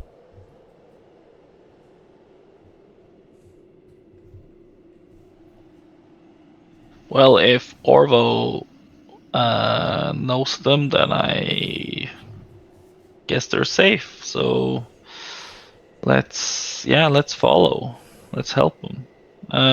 Do I see if any of their clothes and stuff are badly hurt or need of mending? You can see that in general their cuts, their scrapes and everything are not healed. They are alive, and the worst of the worst injuries are healed, but none of them look to be in any healthy condition. And the clothes, of course, has scratches. It has cuts, wherever they were hurt before. The clothes hasn't recovered at all from whatever spell she was using. Gomme goes over to... I can heal 4 of them a little bit, if you can heal the rest of the two others. Yes. Yeah, I can do that. I also can mend their clothing if need. Yeah, I was thinking we could do that when we come to the cave. I could do mending too. True. So I'm going to use all 4 level 1 and cast Cure Wounds on 4 of them. All right. So you go around patting them on the back or wherever you want to touch them, and you see their cuts start to heal up. These guys are adventurers, so they're pretty hearty. They have normally a pretty decent amount of health. So one Cure Wounds is not gonna bring them all the way up to full health, but roll to see how much you heal. Oh, you want my rolls? Well, just do 1 so we don't have to roll for everyone. So I'll just say 1 is just how much you heal on each of them. 2. Okay, well, you can also do each. Fine. Okay, if you get 11 now, I'm gonna just say, okay, that would have been cool. 8, 9, 10, 15. What the fuck? Okay, but fine. So yeah, you see a lot of the cuts start to heal up and just turns into scrapes or some minor injuries. In general, they already now look a lot better. They're not back to 100%, not by far, but for sure they do seem to recover quite a bit, and they are very appreciative towards you. Each of them, as soon as you touch them and heal them, they are thanking you and just blessing you. Yeah. Enough of that. Bhorahim, your turn. Let's see if you can beat my 15. You got 2 tries. That's way more interesting for me. Oh, I got 17 on the first one. I saw that. Fuck you. I was so proud of my 15. And you get a max. And on the second one, 12. 12. All right, fair enough. So you give so 2 of them get... Oh, actually, no, that's all of them, yeah. So all of them are now slightly recovered and looking better, and the one woman who got the 17, that one is you touched the one who doesn't look like the rest. the one with hazelnut hair, and she is fully back to health, looking like she is just great now, and she is like ready to just make some meal for the family out of these rations. So yeah, they are heading towards the cave with you guys. Do you want to do something or anything, or is she just gonna start cooking? No, we can head to the cave. All right. I'm going to hand her my pot. Does she have something? She smiles at you and goes, "Oh, thank you, dear. But I don't need it. I have my own pot. I am the chef of the family." And then she's just gonna take out an even bigger pot than yours. Okay. It's kind of like if you were, like your pot would be 15 inches, but hers is like 17 inches. Okay, can I watch? Of course, dearie. No worries.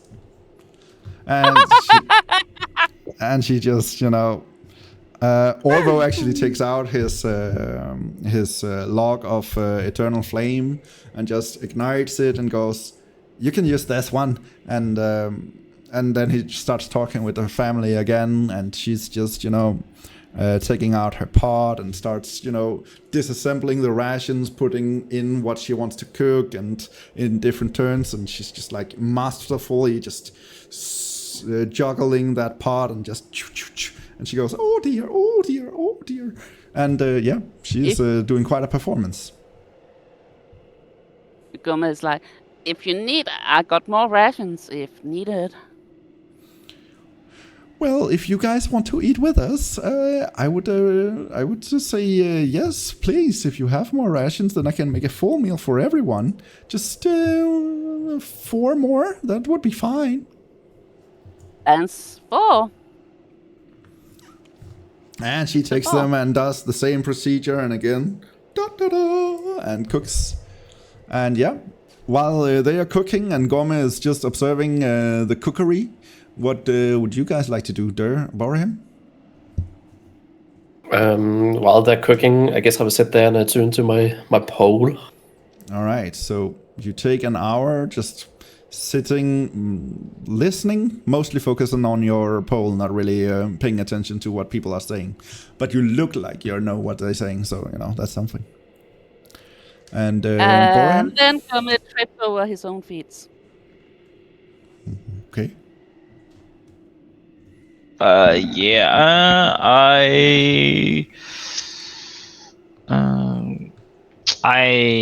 asked Gomme if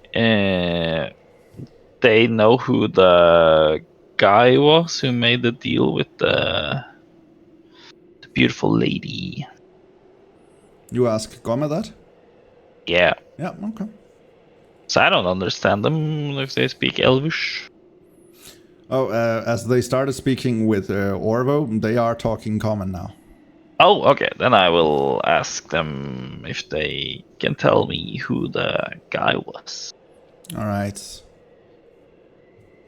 What guy are you talking about?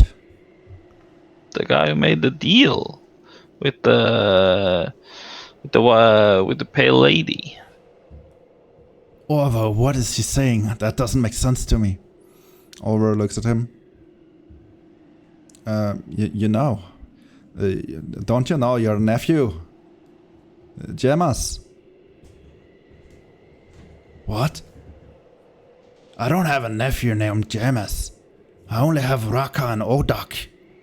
And he points to the 2 young people, 2 young men in the group. I was afraid of that. And Yorga and the other one who's older goes, I think I would remember if I had a 3rd son.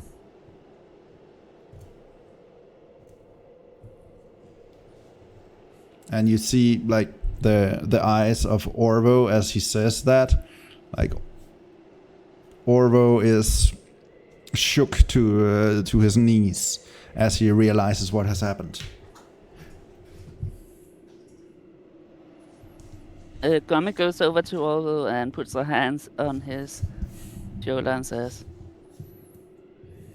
Maybe it's for the best. The I, pain of knowing. you're right. It's just hard to fathom. It is. Goes back to staring at the cooking and drooling. All right. I take my holy symbol and I say a little prayer. All right.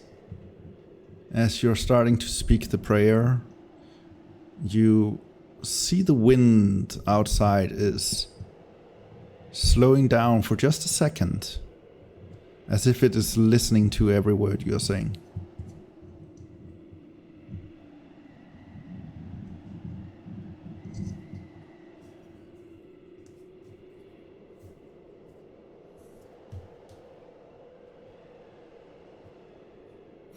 And Gomme, as you are currently speaking or observing, you get to know that this woman who's cooking in front of you now, her name is Maina, and she is married to the youngest, actually to the oldest son of Yorgas and Mirana, who are the guy you talked to at the start, and his wife. Okay.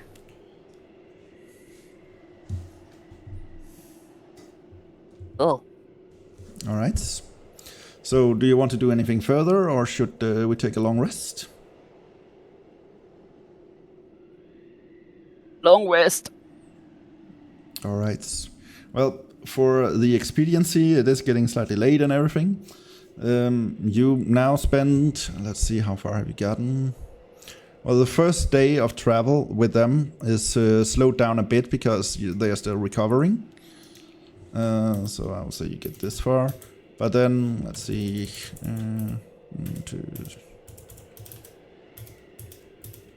So yeah, within just 3 days from there, you do manage to get all the way back to Cyrinlia with the family.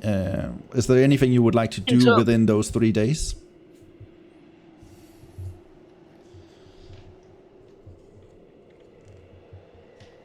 I got nothing. Really?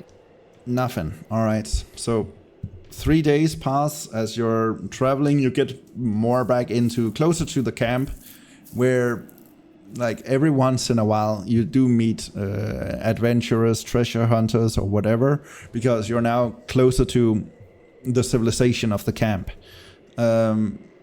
So that also means the danger kind of passes, and for the remaining of the trip, you do not encounter any further nasties. Also, since your group is now suddenly very large, any predator would stay away from you, simply because you're too many now. So another, let's say, 1, 2, 3, 4, 5, 6, 7. All right, so yeah, it took you approximately 7 days to get back to town, or to camp, and you come back to the familiar camp of Cyrinlia, and there you see the huts gathered around campfires. The wind dies down, and you can once again see the ocean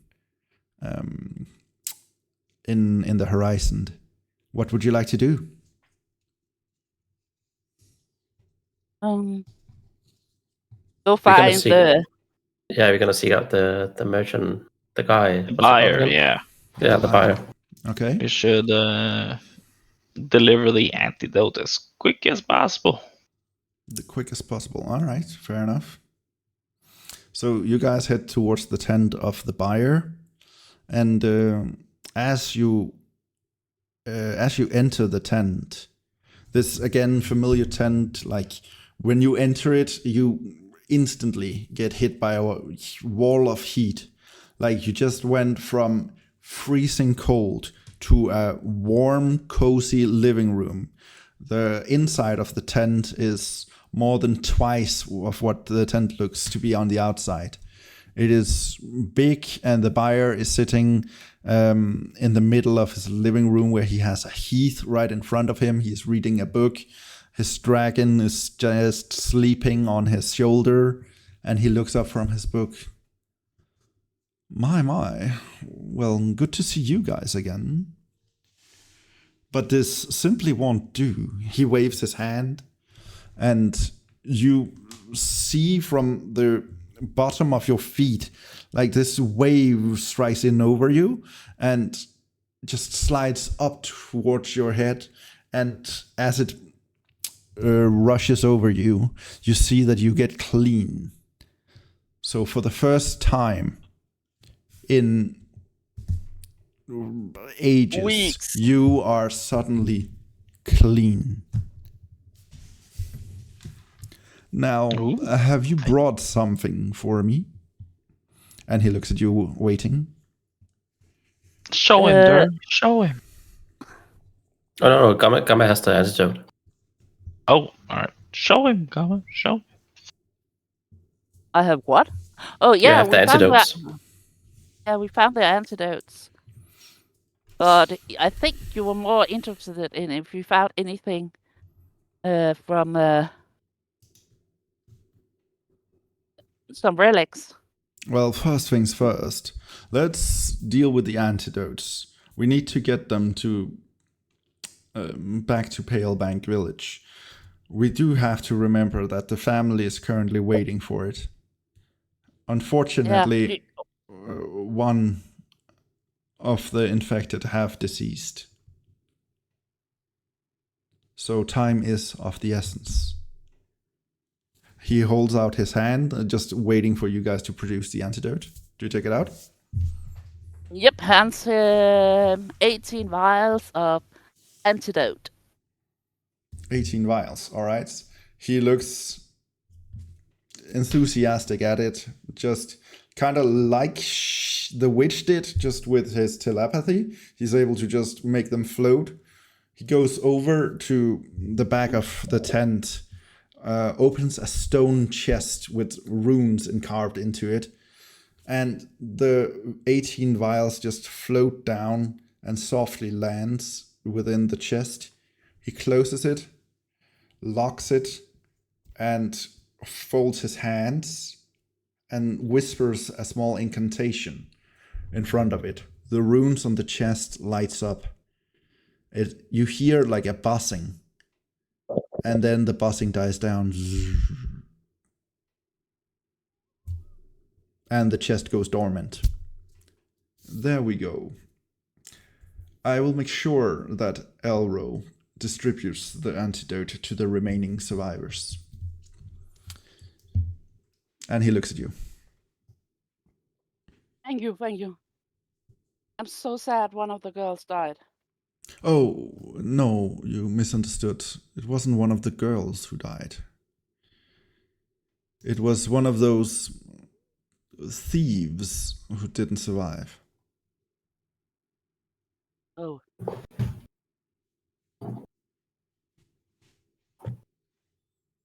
That's fine then. That's sad somebody died, but thank God it's not the girls.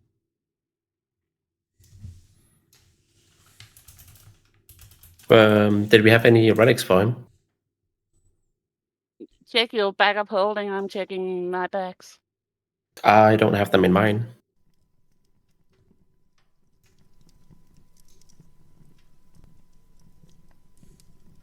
But I do have an arm of plate armor in mine. Oh yeah. If the buyer is interested in that. Plate Or armor? can inspect it. Yeah, that was the mechanical thing we were fighting. Well, please. And he just kind of points towards his table, where you can see that that the things that are currently on the table kind of just like shifts backwards, making room for you to put the armor on the table.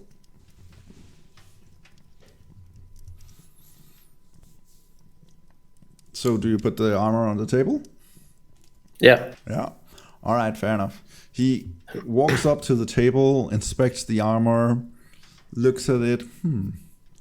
It looks to be in good condition, except for the... Did you... Like, these bruises look... Or these dents look new. Did you guys do this? Yeah, we were fighting it. Fighting it? Oh, I've heard of this kind of magic. So it was moving on its own without anything controlling it, right? Indeed. Marvelous. And since we couldn't take all of it with us, we thought an arm would be good for you. I like this. I will say I am willing to trade this equally for the crossbow. Did you ever figure out what that does? I got shot myself and it double shots. That was just what I found out. Well, that seems awfully tricksy. Yeah, but it's strong. Do you want to keep it, or do you prefer just to get paid in gold for the armor? I would like to keep it, if you don't mind. I don't mind. But I don't deal in mechanical relics that much. It is easier for me to sell the armor. Did you find anything else? do you have anything on you? No, I only had the letter from the office that you read. So unless he's curious about the journal from the lab. That does a lab, you say? Yeah, Can you elaborate? Yeah, we found a lab in the vault regarding the making and experimenting on the fidget bow, and we have a letter and this journal regarding the production and what it was for, but maybe you understand more of it than we do. Yeah, I found some papers about the frigid bow. Oh, well. I'm planning to, yeah. And I have an Aurorian robe. Oh, I am interested for sure. In good condition. Are you willing to part with these items? Then I will be happy to inspect them. Sure. Sure. All right. Let's start with the journal. And you give him the journal of which one you were talking about? Kill the gods, kill the gods. Oh, the letter. No, that was not the letter. Oh no, okay. His journal from the lab. Yeah. Yeah, okay. He takes the journal in his hands, look through it, and like you can see his eyes move. You quickly understand that he can actually read this without needing any spells. He turns the pages, just like making a motion with his hand, and the pages just turn by themselves. And he's just like skimming through it. Oh, this seems authentic. Quite an interesting find, and in quite alright condition. Like, if it was in perfect condition, I would say I could give even more, but this, I would be willing to pay 75 gold for the journal.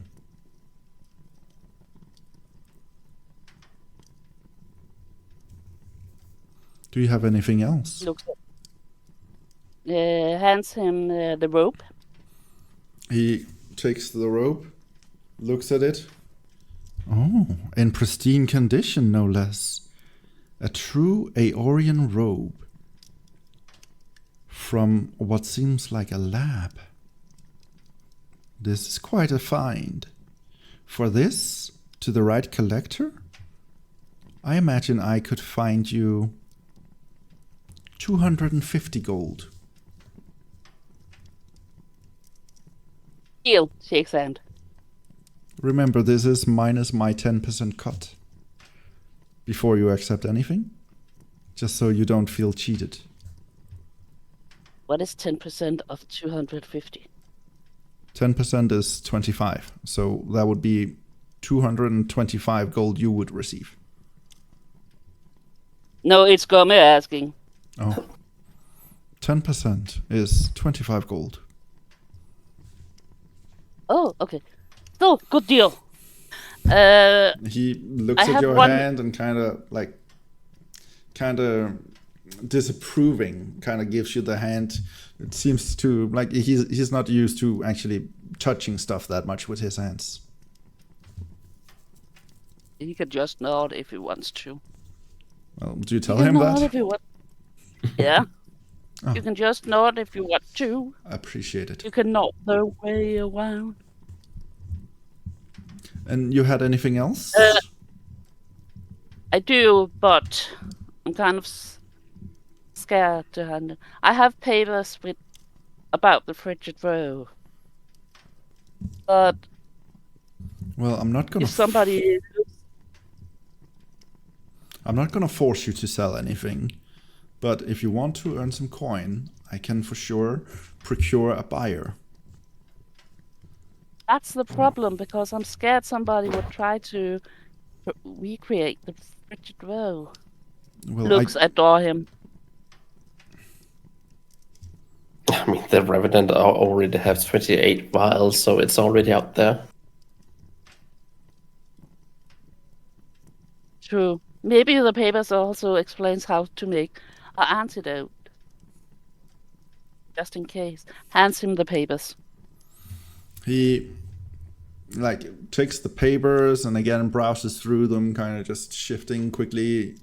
Like you get a sense like he has some sort of like arcane acuity, so he's like able to understand the pages within just looking at them for a few seconds. So he's just, well, yes, this could provide both a disease and a cure, but it would require someone quite skilled in order to do this.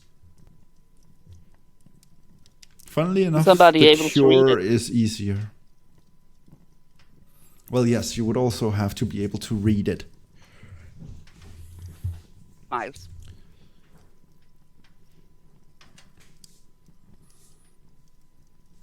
And was that the last? That's what I have on me. Okay. Well, for the total, I would say 25 for the journal regarding his other research subjects, 250 for the robe, and for this last journal regarding the frigid woe, I can offer a total of 150 gold, bringing the total up to 475 gold minus the 10%. Is these acceptable? Looks at the boys.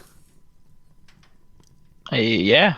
No, nothing, no problem for me.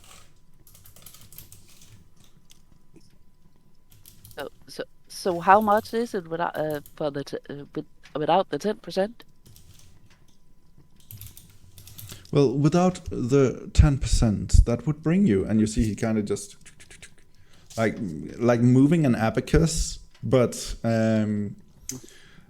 like in the air. There is no abacus, but he's kind of just like doing the motion with his hand.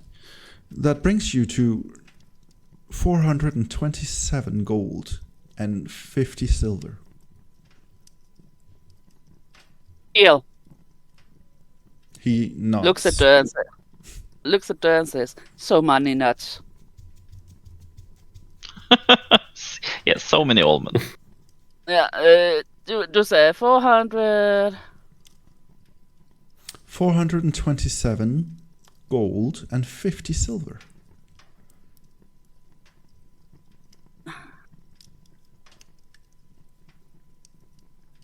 Okay, I'm going to add it to mine for now.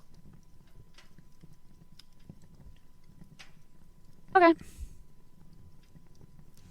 And you kind of hear like a tapping on the stone chest over before. And he just looks over to the chest and goes, "It seems Elro has picked up the delivery. That is quite fortunate, he saw it already. Regarding your price, your commission fee from Elro, I have also been tasked to do this and deliver to you these 200 gold." And he kind of just lifts an envelope from the table, and it flies over to your hands, Gomme. 200 gold, as agreed with Elro, correct? Yes, thank you. Well, if there's nothing further, I would appreciate my privacy. Yes. I have something, by the way. I got 2 vials. One is a gravity pool, and the other is a mesmer mist. Ah, yes, I read about them in his notes. Yes. Would you like to sell them? Depends what they're worth. If they do what has been written, I would say I can easily give you 100 gold each.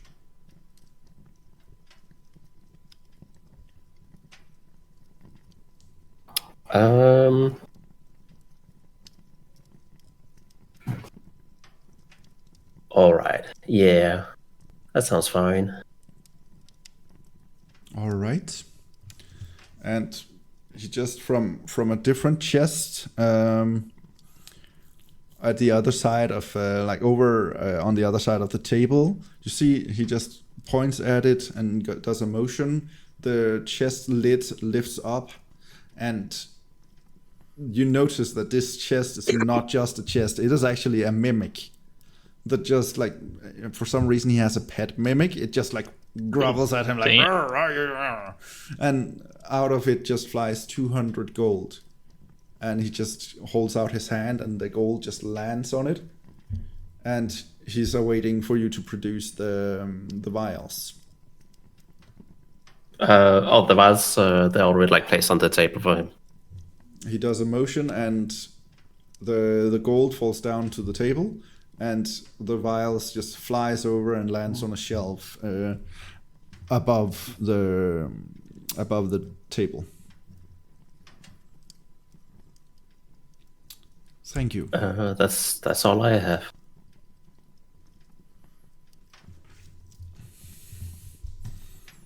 Had you put the 200 gold in your up there? Yeah. Oh, I already did. Okay, good.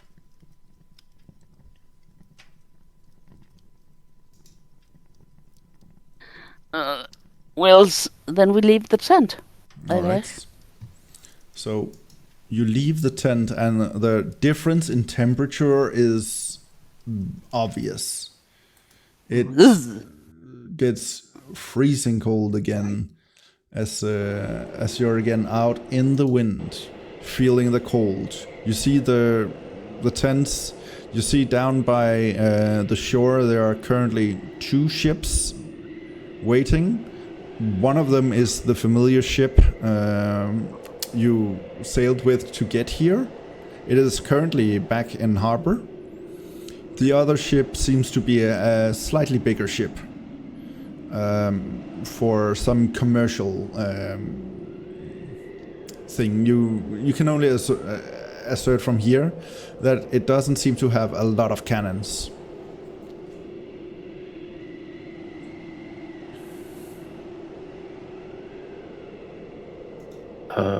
Are we gonna board the ship that we came with, right? Well, we can go back to the Palebrook village, yeah, or we can see if the other ship might take us another place. But so far, we don't. Now that we're done and we got paid for our job.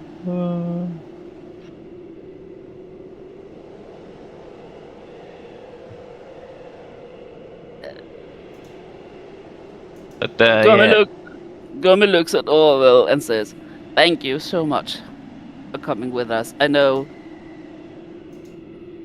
Wait, doesn't Orwell has to go back? No. Oh, he's from this town? Nah, I here. have to go back. I have to tell Ergon's family about what happened. The humans in Palebank, they don't know his family. So if I don't go, his family's not gonna know what happened. So I'll be heading over and talk to Captain Hawkins to see if I can get board on his ship. And we did get attacked when we sailed through here, so we can't let him board the ship alone, can we?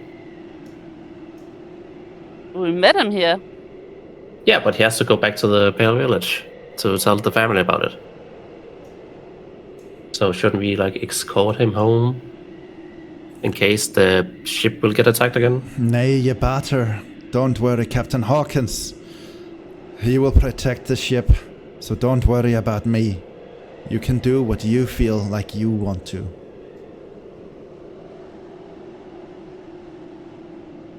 I wanna do what Durr wanna do.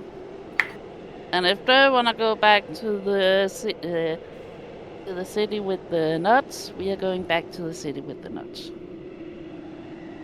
Alright, then let's head down to the harbor and see if we can meet with Hawkins.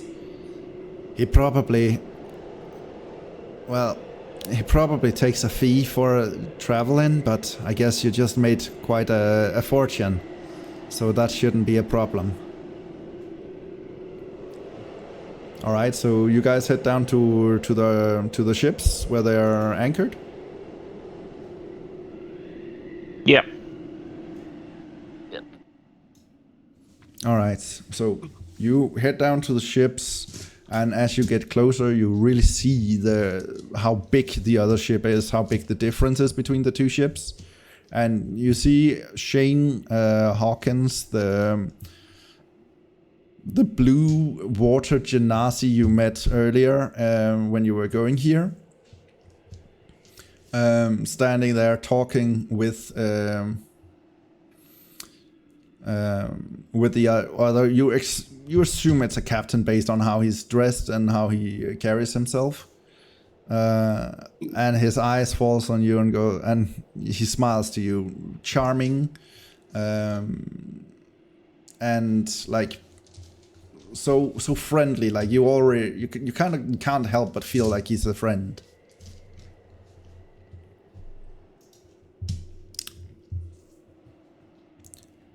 What's up? What's up indeed? How can I help you guys? Did you manage to do what you wanted? We wish to procure a passage, sir, and yes, we did. All right. Well, if I can guarantee you a safe trip to harbor, you will have to pay for the trip.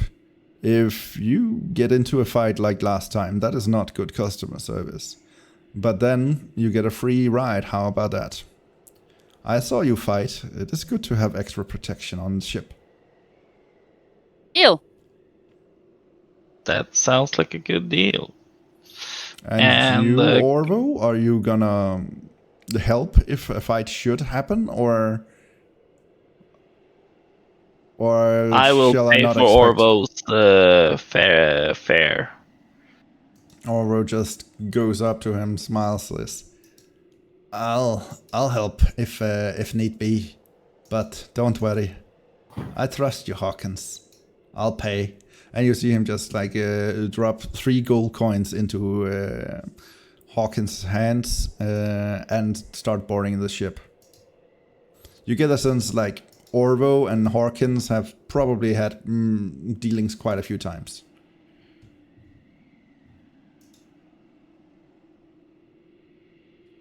And Shane Hawkins looks to you.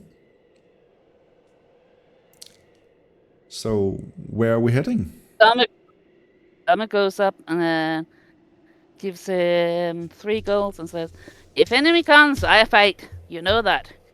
But I still want to pay for the food and transportation." All right. Well, if you're going to Palebank, then we are heading there now.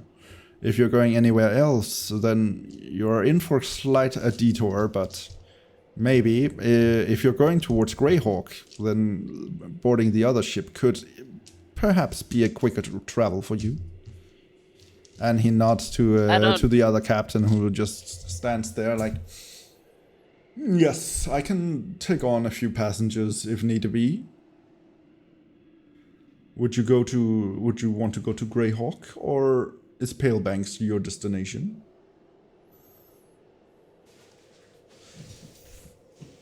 I think we're going to Palebank for now, right? Or should I to Palebank? Yeah, we can go back to Palebank. Yes.